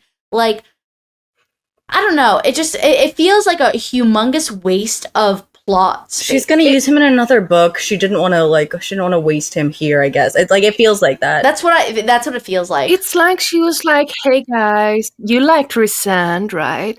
Well, here he is. Except not in this book. That's what we spoke about earlier. Yeah, I said this is the Akatar's second love interest that I didn't know I wanted. Yeah, is this us rooting for Rysand? What is happening? But arguably, Septimus is much cooler than Rysand. I've not read Akatar, and I never will, but I believe you. Anyway, so at this point, Septimus does basically what we thought he should have done earlier. He kind of offers his loyalty to Aria. He's like, hey, we don't really need Rain. Like, fuck that guy. I just need, you. I'll be loyal to you. Also, that would have been kind of hot if that was just like his... Yeah. And Aria was like, Vincent would have taken this deal. She would have allied with this guy. Oh, ooh. And just because she's having daddy issues at the moment, she's like, but she doesn't take his offer, of course. She's like, no, love, I don't know. She's too good for him for some reason, and she wants to be king for some reason. The next thing that happens is the party. Wedding. Yeah, the wedding party. So Aria gets another very pretty dress, and it comes with a mantle to cover up her air mark. It's a really revealing pretty dress. But it's given to her with this for modesty reasons. She doesn't seem like a threat to other vampires by revealing her air mark. that is on her chest. And she's like, fuck that! Let me tear that shit off! She puts on the dress and she's like, screw it. And she like throws it to the side. I guess not thinking about how like this is like completely screwing over their whole plan where she's supposed to be this demure slave wife. But I guess she just needs her badass bitch moment. Let's face it, none of these main protagonists would outwit a hamster in a race to find a piece of cheese in a maze. They behave so stupidly at every turn in this next, like at the party, like in these next scenes. Like, it's wild. So, Rain's at the party, things are going well, and because he's a good king, all of the blood vendors who are at the party, like the humans who are giving their blood, they're protected. They have like a little guard to make sure like no one takes it too far. Yeah, and they have been paid triple to what they used to be paid. Because he's so good, you guys. Hashtag feminism or something. And I'm just reading it like, I hate this. Stop. This is like the people who said house slaves were wonderful people, but not the field slaves. Like, that's like really what it feels like in that moment. Oh, I was nice to them. Like, you guys. Yeah. I could go on and on about how hammered in, how good, like, Rain is into the prose in this book. It just, like, it's so irritating. But anyway, he's at the party. He's like, it's going well. People seem to be having fun. And then he's, like, talking to... I don't know the order that they come in. It doesn't matter. He's talking to Simon, who's being threatening. The House of Shadow people come in, and like swoops of shadow behind them, which is apparently a thing that happened. I didn't know they had like physical shadow swoops behind them when they walked, but apparently they do. They come in, and then while Rain is talking to everyone, Aria makes her grand entrance, and everyone turns to look at her, and she's stunningly beautiful. Her like air mark exposed, looks like a queen. It's like the female power fantasy moment. And Rain is like drooling, like he's just like, oh, stop. He would drool, wouldn't he? What's equally caught my attention is the fact that every time I look at Lindbergh sip from her, what I'm assuming is cherry juice, which I don't know what it actually is, it's always full. So now I'm starting to wonder if she's a witch. And she can just refill her cup at will, because every time she takes a sip, it's at the same level like salad at last just time. out of view of my camera. The order doesn't matter. I'm just gonna go through it as I recall things. Oh yeah, like super party. Oh my god, betrayal. Yeah, so Misha's there. Misha looks really pretty, and it's a shiny dress. She looks like her sun god, that she represented before by fire that has betrayed her, and so it doesn't matter. And so, while Misha and Aria are talking, like, oh, you look so pretty. No, you look so pretty.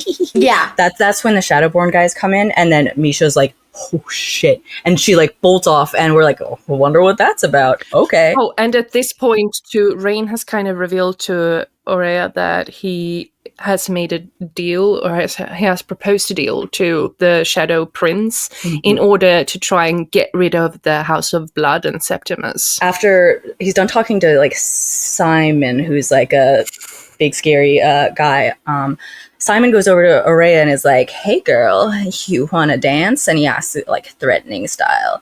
And our boy Rain the Wall Johnson over here comes up and just muscles him out of the way, and is like, and after he says to Aria, if you want to hurt me, do it by any way other than him. Oh my god, shut up, you guys! I forgot this happened. You get this kind of, oh, he cares so much, and his behavior here is supposed to hint that, you know, he has complicated history with Simon, and that, you know, he's being good actually, and he's just being reasonable, asking her to respect his emotions, but actually he's being a fucking shit to her. It is unhinged behavior.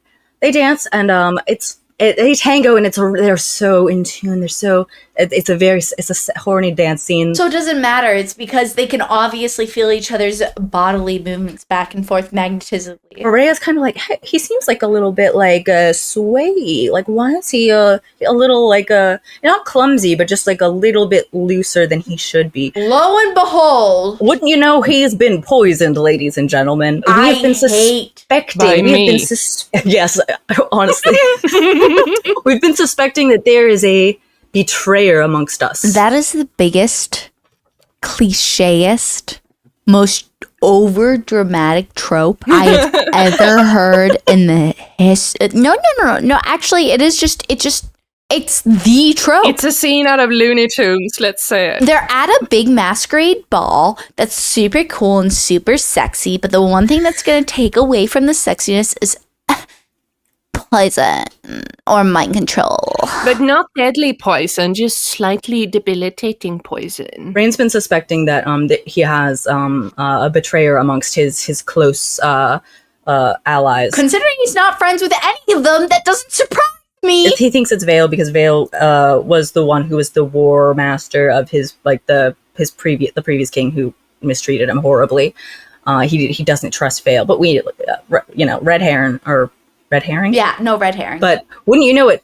His best slave buddy Kairos, who it turns out he comes up and he's like, "You dumb idiot! I poisoned you! Ha ha ha ha!" I go with the winning party, and this is the winning party because I just know. Everyone in the room couldn't see how horny Rain and Aria were while they were dancing. Everyone noticed it. It was obvious. Oh, so they're buddies. Everyone knows it was a bad move for them to do that.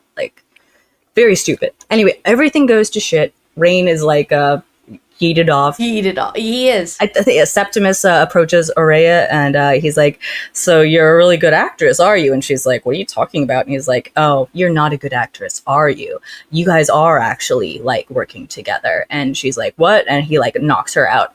And him and his two Bloodborne slaves are blah blah blah blah blah, and he doesn't want to kill her because he still has to use her, but eventually she escapes and she's like, "I gotta find Rain." So she is running "Where's Rain? Where's Rain?" And she goes, you know what? This is actually one of my most irritating moments in the whole novel. It doesn't come up until much later, but it references this moment.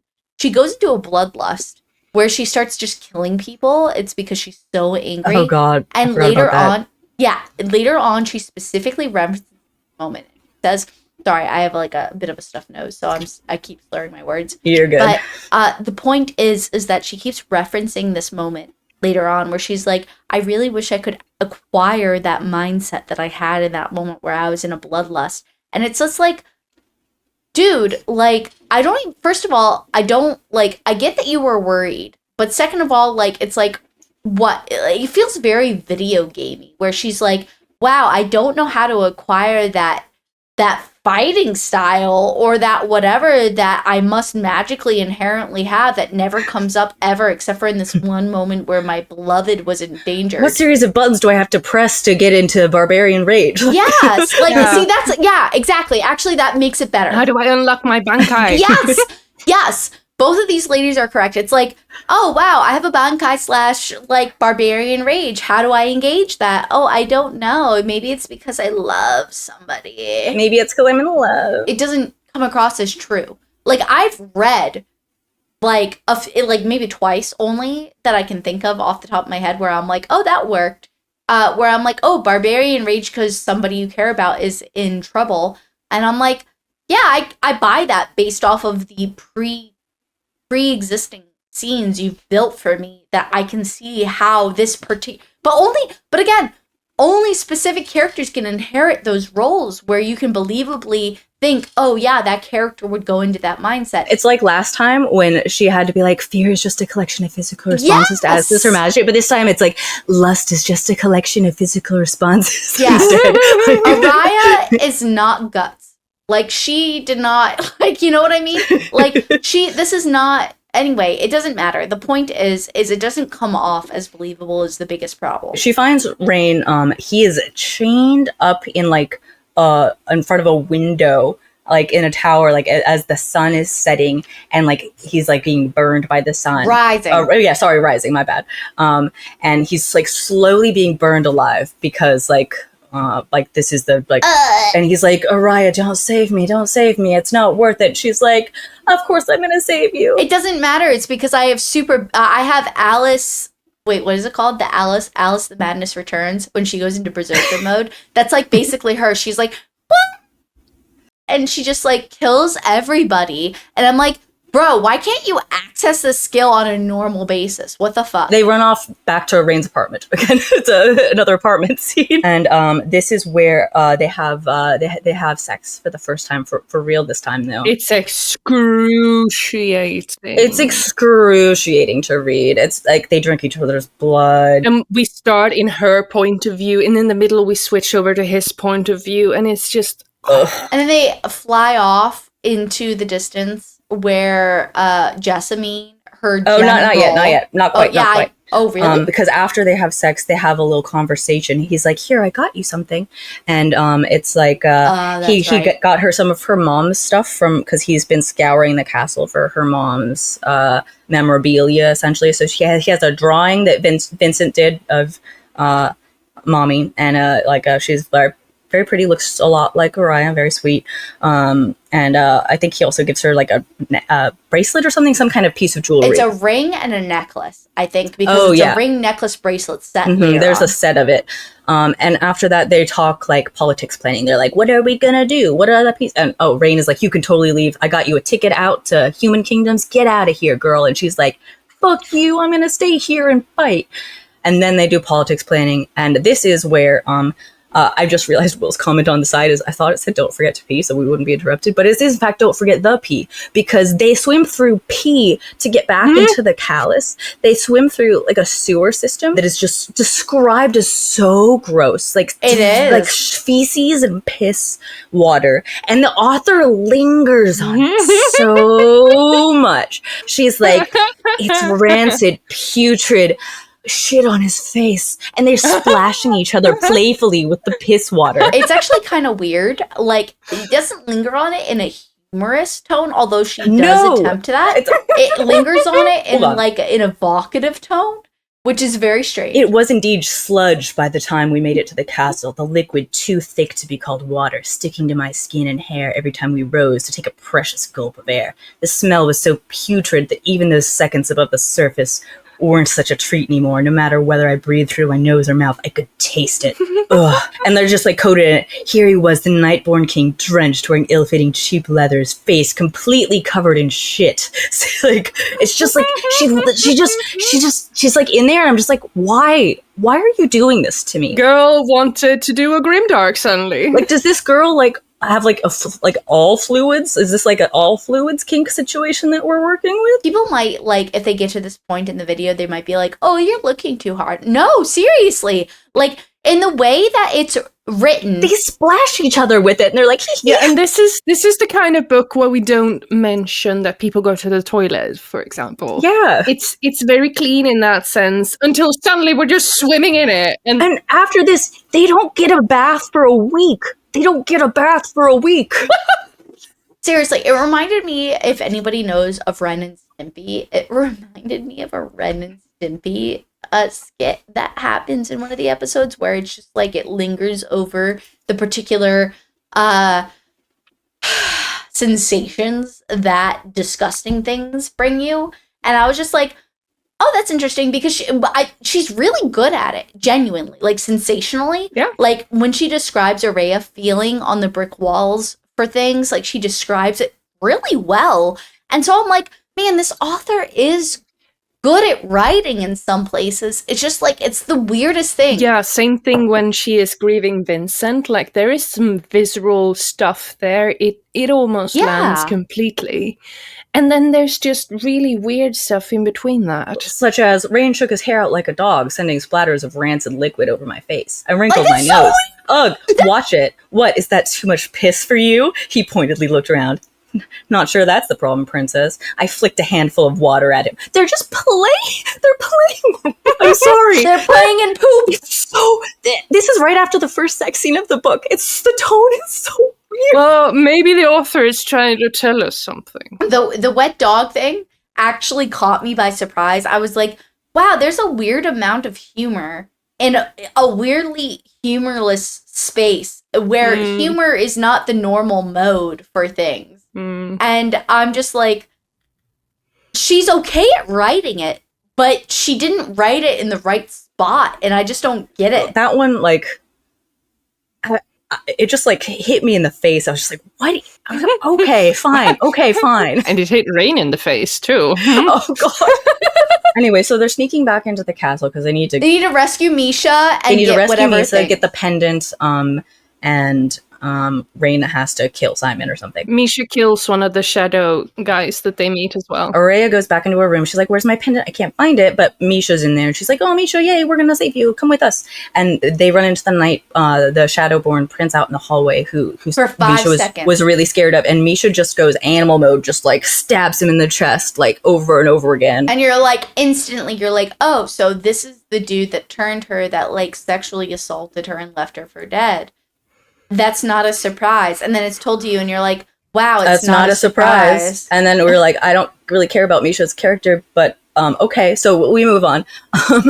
And we find Rain standing up against what? So much bullshit happens in this book. I don't even remember. They just run away. Yeah, they find Vale and Lilith, and we're like, okay, let's get out of here. Let's bolt. So they zoom off. We don't know where they're going. It's not explained to us until they get there. They go out the crapper level. They swim back out of Piss River, and so everyone's stinky now, and they fly through the desert for a week. So everyone smells like ass, and which is true. It's true. That's great. I like that. We learn that they're going to like a sort of a cliffside with like a cave system in the middle of the desert where Jasmine, the war captain, is hiding out. We know this because of Aria's cell phone, her mirror cell phone that she uses. As I said before, reception was bad in the desert, so they were only able to communicate a little bit, but they got the coordinates, they're on their way. Yes, and this setting that we arrive at is described almost like a termite mound. And they enter and they're like, wow, this termite mound is like cooler than we thought because it's like on the inner halls. It's nice and cool from the outer sun, and we're vampires, so like, I mean, obviously not from Aria's perspective. Aria's just like, wow, all this sucks. But and they have magic. I was so bored at this point in the book. What, you don't like the magical hot springs that they have God. sex in underneath? No, didn't. No. Stop. No. With their wings out? I skipped past that sex scene. I was like, I can't. I skimmed it as much as I possibly could. Really? I listened to it at 1.2 times speed, which is not fast. Because I had plenty of time to listen to this, and so I was driving on my way. I remember specifically being caught in traffic and stopping and listening to this scene and thinking, I mean, that's nice that they have a happy moment. And I just remember like dissociating in that moment, and I was like, I mean, I'm glad if I was with my husband, I'd be glad to have sex with him in a hot spring in this moment. And then I was just like, that's all I can connect to because nothing else in this book. Yeah, they talk with Jasmine and like the rest of they're like, I've got 1,000 Hiaj soldiers and I've got 1,000 Rishon. What if the Featherwings and the Batwings worked together for a big battle? And they're like, no, we can't do that. And then they begrudgingly agree. Real quick, nobody else's feathered wings are described ever.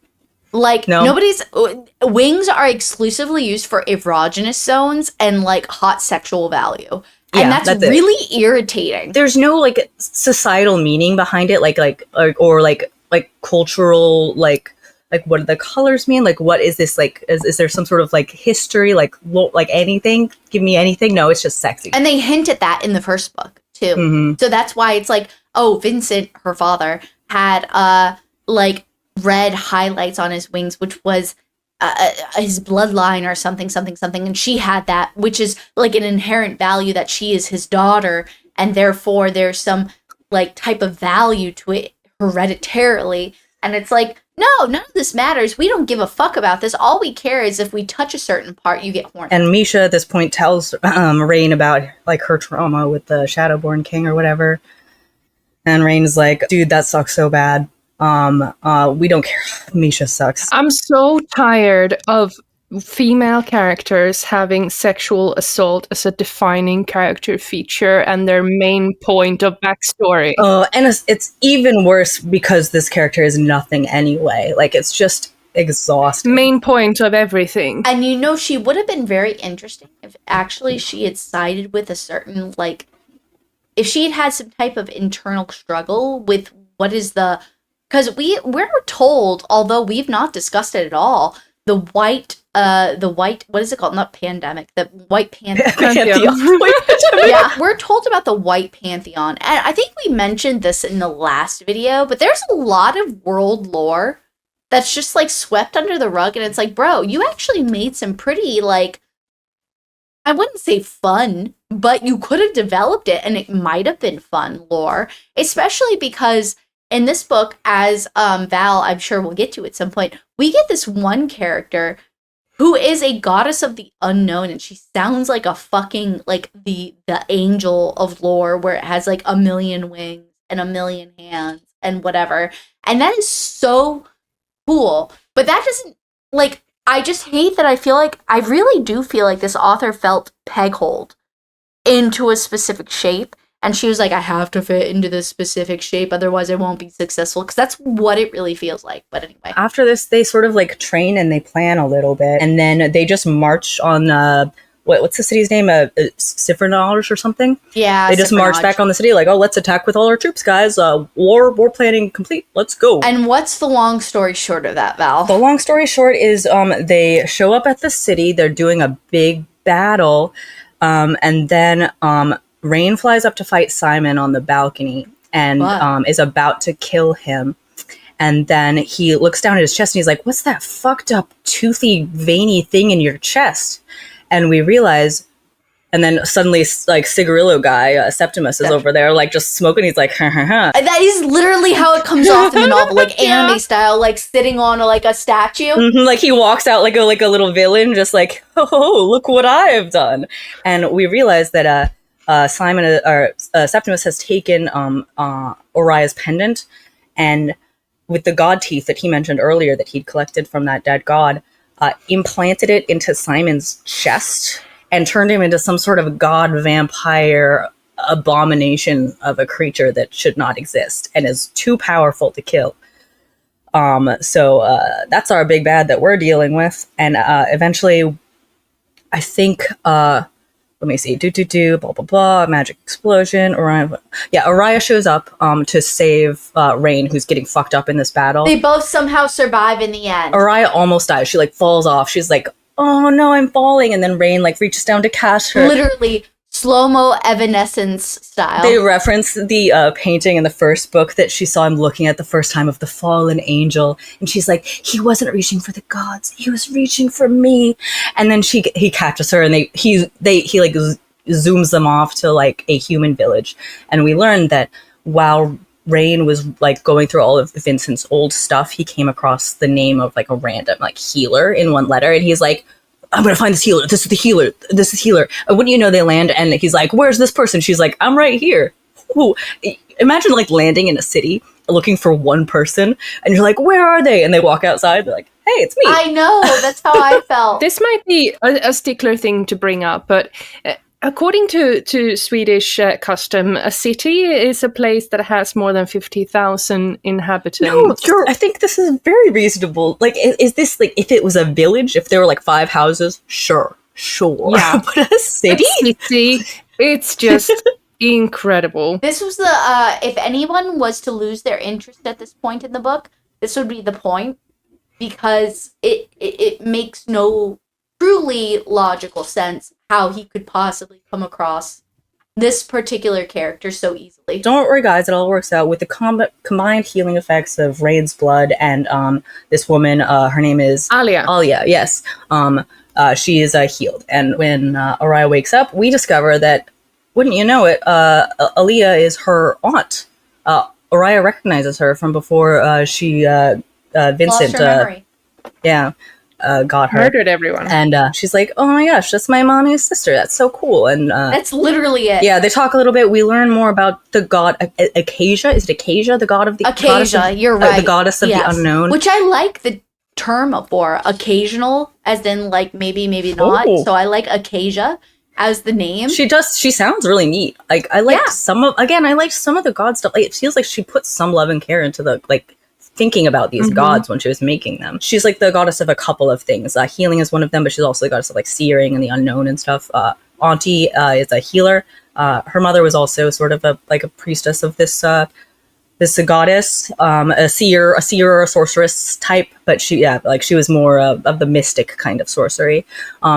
At this point, it becomes clear that the magic for humans in all of the magic in this world, it's like if D&D, but only warlocks. Like that's it. Like you need to make a pact. Yes. Just warlock pacts. Aria puts on the necklace and the bracelet. Just the bracelet. And then a map shows up on the back of her hand, guys. And it's like map acquired. Deus Machina. Deus Machina. Deus Ex Machina. But you know what I mean? It's like any fucking video game where you have AI or any type of Android stuff, and it's like, oh, the magic on her wrist magically zoomed in on the location she was on and showed her. That's why I was like, I think I said this to you guys in the chat, although I think I took it back really quickly because I was like, oh, well, I guess you could say that about a lot of things. But I was like, is this like video game influenced? Because I feel like some of these scenes are heavily like influenced by video game pacing. And like it's very much like, oh, we found the item, and oh, we found the map, and oh, I got my dual blades back. I feel like the book is heavily derivative of a lot of popular culture, among it games. Speaking of video game, this is the point where the Taker of Hearts Vincent's sword shattered in the last battle, and she's like, my daddy's sword, and they're like, don't worry. We can fix it for you. We've got a blacksmith. And she's like, can you make it dual blades? So daddy's sword is restructured into dual blades. Upgraded weapon. It is. And it, like, genuinely, guys, like, there's nothing wrong with that inherently, but just, like, in combination with everything else, it feels very, I can't think of another term, derivative. It feels very like, oh, well, of course that would happen because we're falling into every cliche niche that we want to. And after this, like, things, like, move really quickly. They just, like, they're like, oh, and then the humans are like, hey, by the way, we also have soldiers. We're not as strong as vampires, but, like, they're trained. And we'll follow you because we love you. All of a sudden, everyone's on, like, a Team Aria and Rain. Yeah, we just met you, but we love you. So, like, oh, great. Even more soldiers. Fantastic. And apparently most of their soldiers got it out of the city last time before they got messed up. No worries, they're okay. But Rain and Aria are like, you know what, we just need to follow this map and assume it's going to lead us to this godblood relic that's going to be important and fix things. They just sort of assume that it's going to fix things while everyone else goes back to Wartown. So everyone else goes back to Wartown. You see like a cloud of vampires fighting over the city as they go off and follow the map to this little like a video game dungeon. Yeah, literally. Aria realizes the one game mechanic we have is I cut my palm and bleed on things, and things open and do things. So she's like, cut palm, bleed. Yeah, and we get a small little vision of the backstory with it too, like Sands of Time a la style. And so every time you open up something, you get more lore opened up to you. And so that's literally what happens. What happens is Rain and Aria fly to this place and they're like, we'll meet up with our troops when we get there. And they do. And they see them and they're like, oh, what beautiful troops. Because that literally is a moment that they have. Like, she's like, oh, Hiaj and Rishon vampires coming together. And it's like, bro, you were scared of these two races not but 5 seconds ago. Like, how are you like, oh, I'm proud of these people who slaughtered my people that you were just saying. But whatever, it's fine. It's fine. It's that moment in The Lion King 2, yes! where Kiara is like, us? Them? Who's us? We're them. Dude! That's so correct. Oh my god, that's exactly like, we're the same. Yeah, we're one people, one heart. The music in Lion King 2 slaps so hard. It does. I love that film. Dishonor. Disgrace. It's my favorite one. It's so good. Yes, that is exactly what happens. And she's like, oh, look at them go. And then she's like, oh, there's my destination. You have to go elsewhere. And he's like, yeah, I do have to go elsewhere. It's because I can't go with you. I've got to go fight Simon. Yeah, and so thus it's so begins... funny that the big bad's name is Simon. It really is. Yeah, it's so funny. And so thus we get like a split perspective every other chapter for the first time in a hot second, where we're getting Rain fighting Simon, which isn't really all that invigorating, honestly. Nothing really happens. He's like, I'm doing an okay job. That's it. Like, yeah, that's it. Dissociated completely. I can't remember anything about it. But what's happening in Orion's chapters is actually kind of interesting. After the getting through the many like doors as she like stumbles around the cave is some of the flashbacks are more interesting than others, but when she gets, I don't know if you guys want to talk about them, if you remember them even. First flashback is Daddy Vincent and Mama being like, oh, we kind of like really are hot for each other, and we're flirting during like this thing that I'm doing for you, Vincent. So like, even though I'm your servant and I'm doing this thing, like we're like equals. And then it jumps to another perspective when she gets the next layer of spells that she has to unlock because it's like a safe, Aria that being. And then she jumps to that and she's just like, there's like some issues in Wonderland with Mommy and Daddy. And then in the next jump in the safe, she realizes Mommy has run away because she's pregnant with me. And Daddy's like, you know, like, I'm not such a piece of shit that I'm going to go kill my unborn child and wife. But at the same time, I've been groomed to believe that any power that supersedes me is those of my progeny.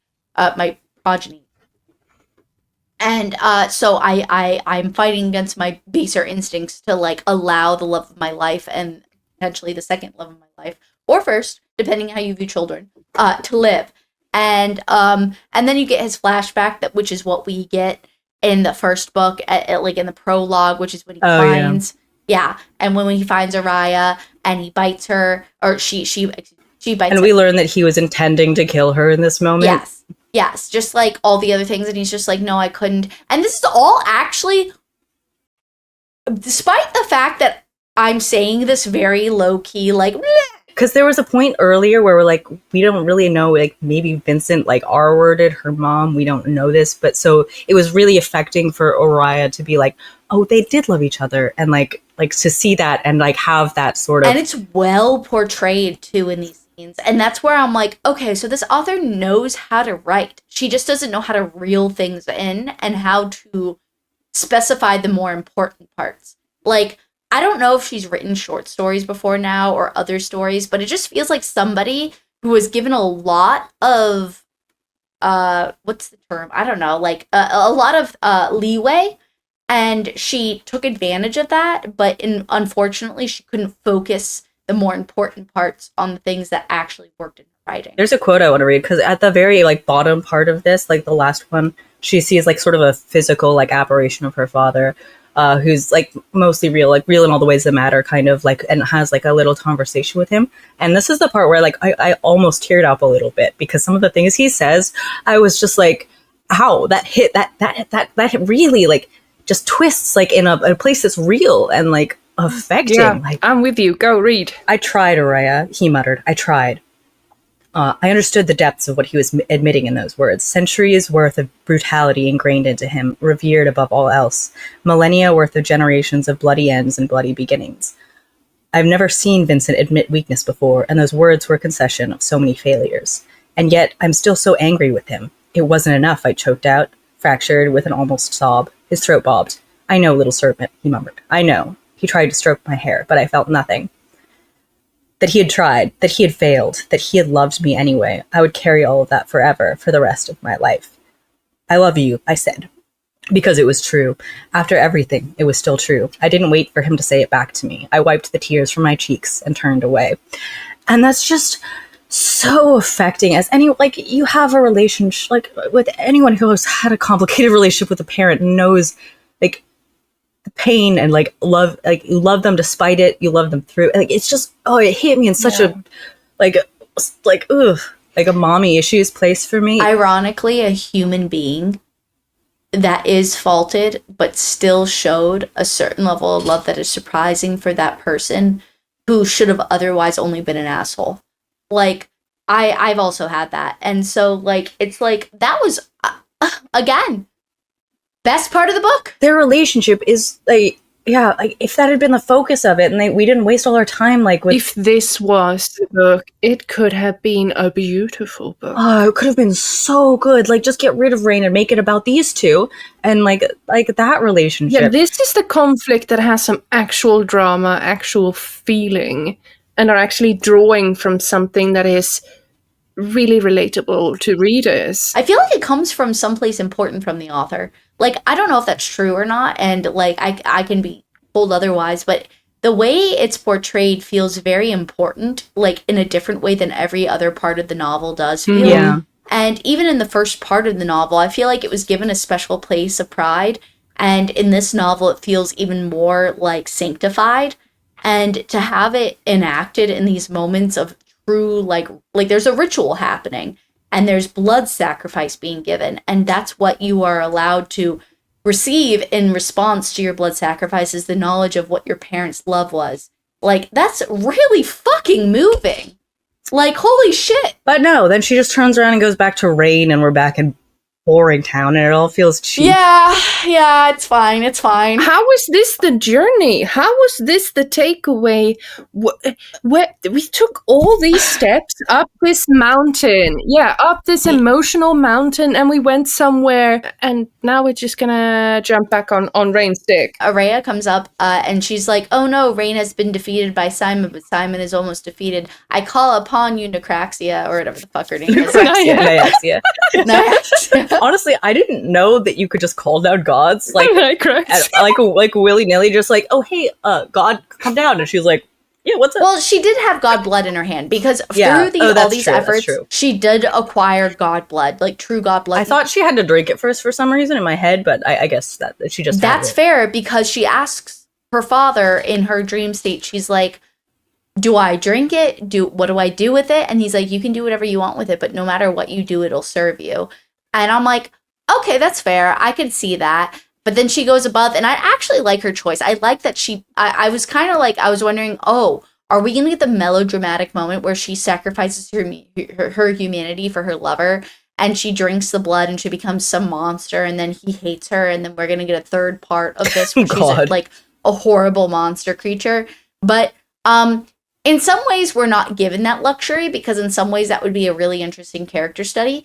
But in other ways, we are allowed not that horrible process, because she's like, Nyaxia, I have the blood of your lover/husband.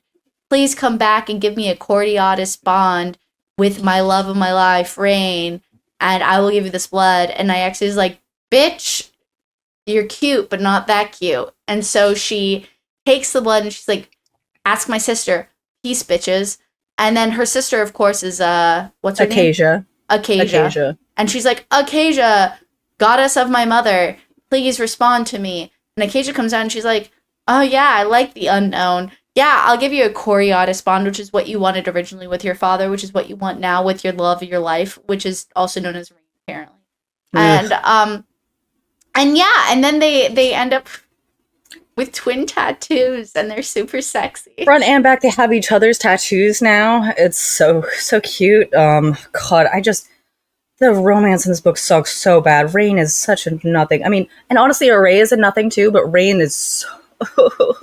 I hate him so much. She revives Rain, because Rain was going to die from his fight from Simon, and Nyaxia is like, ew, you abomination, die.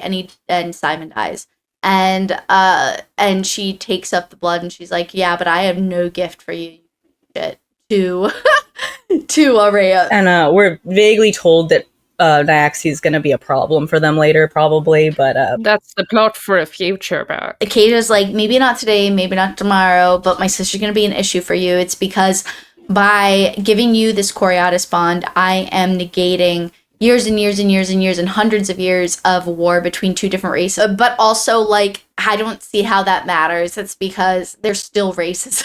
We're kind of told, like, oh, look, we solved racism, guys. We did it. And it's just, no, that's not how that works. They put a Band-Aid on it. And so anyway, long story short, we get, like, a very sweet little, like, ending where they come together as a team and figure out a few things. Misha fucks off. Oh yeah, she's like, I need to go my own path. And I'm like, you're so boring. And you can tell there's going to be a romance novel separate from hers. Yeah, go your own path into a fire. Ugh.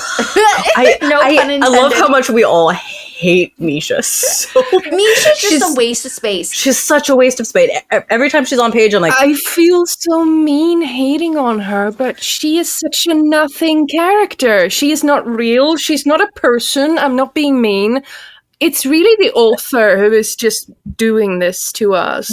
It's the author showing her hand, which she does so much in this book. One with Ray being like, Rain is such a nice guy, and then like, look at this other doll that I'm going to play with in another book later. Yes. Isn't she cute? And I'm like, stop doing that. Stop fanficking your own guys. Seriously, Val hit the nail on the head with that like doll comment. That is the way Misha feels. Misha could have been a really cool character. Like, she's described during the party as like somebody, one of the few people that's wearing gold. And she's wearing like this huge gold outfit, and she is the sun goddess or the sun god's priestess. And like, all I'm thinking of is Apollo, and I'm thinking of Apollo's priestesses, and I'm thinking of like how interesting that would be, the hubris behind the god of being stolen one of his brides, which is what she was basically, and like of him spurning her as a god, being like, oh, you were sullied by a vampiric creature, I won't give you my power, and her having to deal with that. But no, none of that. The author doesn't care about Misha. Here's the thing the author keeps doing that we've been like complaining about since book 1 is that she keeps giving us these world building details, including details with characters like Misha before we need them. Like, we don't need Misha right now. She's going to use her later. She's not relevant right now. Yeah. So I'm not going to remember her, but she keeps coming back. She's like, here, look at my little guy. Or like, here's this world building information about the gods that like I'm just going to mention now and not bring up again, that he just expects you to remember it. Mm-hmm. And I'm like, no, don't give people things before it's relevant. Otherwise, they're going to think it's stupid and get bored. Tossing her into these 2 books and then having her do absolutely nothing except being a burden is not a way to endear me into wanting to read the next book in the series where Misha is the main character. Right? Like, I know a few things about Misha. I know that she's been horribly essayed by someone, and I know that she self-harms. And I know that she used to have a bond with a human god who has now forsaken her because she's dirty. And aside from that, she's just a total manic pixie dream friend. All she does is derail the plot of Aria's book. Like, and all she does is like, and she makes it worse because the way that people treat her doesn't fit within the logic of the story that she's telling. No, it does not. No. Like, that's why we're so pissy about her. Yeah, it is. It's because she feels like it feels like an OC that's been inserted into another storyline that doesn't belong in that storyline. It's like you take like your bland like a OC like self-insert character like or something, like you put it into like a Naruto and like write your little fanfic. Like, yes, that is exactly the way it feels. It feels like a support character who did like, she's like, I don't want to take the limelight because there are better romance stories out there, but I still want to support the main character, and because of that, I'm going to insert this character that's just supportive like a cheerleader, but that's it. Like, there's no true character depth to them, or like so long story short, this story is very long. It's 19 hours and some odd minutes in novel audiobook time. It is just too long. Listening to it at 1.65 times speed was still too long. I have resorted to listening to this at 1.8 times speed. Shut the fuck up. No, you did not. Oh, I was on 2.2, guys. But I was reading it at the same time. At some point, my brain just can't really comprehend words anymore, so I never go over 1.3, usually. But I just like, how can this book be so long? And once I figured out that the reason to why this book is so long is because she has 2 points of view, and she just uses Reigns to tell us more shit when Aria isn't in the room, or tell us more shit about how he likes to dip into Aria when she is in the room. And it's just like, just cut all that. Cut all that. We wouldn't miss it. The book would function in any way. Overall, ladies, let's go ahead and give it out of 10. Val, what would you give this book out of a 10? It's so hard to rank because, like, this book is, I have to look at it as a whole because it's such a mess, but there are some parts that I liked a lot, like really like well written, like touching moments, and I want to give it a higher score because of that, but I can't because like, what are you going to give it? Out of 10, I'm gonna give it I'm gonna go three or four. I'm like, That's waffling nice of three. you. I'm waffling 3 or 4. Just there were parts where I was having fun. Yeah. It's got to be 3. It's got to too. be 3 because it's the rain. I've never It's fine, I was hated. gonna say 7. So like I was overrating. So go ahead, Lindbergh. What were you gonna say? If we didn't have to sit through all the sex scenes, I would have said 5. But it's a 4. I'll give it a 6 for those who liked the first book. Because it's definitely better than the first book. I don't know though, because if you like, when I did like the first book, when I read it the first time and I was having fun, I was having like my hee like horny vampire time. I like was able to sort of like project like a bland love interest onto Rain and have a good time. I wasn't able to do that in the sequel. She took that from me. Rain was new enough in the first book that you could sort of just turn your brain off and be like, oh, he could be hot. Who knows? We don't know him. But in this book, we know him. He's boring. I'll give it a 5 then. Because I feel like ACOTAR, I gave a higher rating. And I don't feel like ACOTAR necessarily really deserves a higher rating. So I'm trying to like equivalate with that. In many ways, ACOTAR is a lot less... the author is a lot less talented than this author is. Correct. But ACOTAR has some rather passable lore, world development, plotting, pacing, and the stupid tropes that it chews on them in a way that doesn't completely break the logic of the world. It's still kind of dumb if you look at it more. But it doesn't fall apart so completely as this book does. But it also doesn't rise to the heights this does sometimes. I would fully agree. Like, there's more sophistication in this book in its tinier moments, but ironically enough, there are some, like, for example, in ACOTAR, she's really good at telling action. Like, I think her action scenes, like her Indiana Jones scenes, are really fucking good. And she's really good at describing them and making them tension-filled and really satisfying. And so she lives off the high of that because that's why she has so many of them. And so, yeah. Again, like I haven't read Sarah J. Maas, but I've absorbed it through osmosis, like of like everyone talking about it. And it seems like she is at the very least, she has a tone and she's consistent with it. She like kind of knows like how to weave together. She's good at doing what she's doing, even if it's kind of messy. He doesn't even try to do more. Yes, that's the problem. Whereas with this one is a roller coaster. It's like I'm getting whiplash left and right because I'm like, oh, this is such a good, like meaningful, like scene between these characters that are so nuanced, and then we dip down back to like a garbage, and I'm just like being thrown around, and I'm like coming out, my hair's messed up. I'm like, what just happened? Like, that's a perfect description of it. So, ladies, any last notes? Hashtag Team Vincent. No, Vincent. So for real, yeah. Please put, if you are at this point in the video, I'm here for Daddy Vincent. So, you know, whatever. Shadow Father. Shadow Father. Thank you for coming on this journey with us, White Woman Hour, episode 2. We're not reading any more of this series, that's for sure. But thank you for coming on this journey with us. Thank you. Thanks for watching us losing our minds. Subscribe to the Patreon. We love you all, our parasocial darlings. Bye. Yeah. Bye. We can do better. Bye.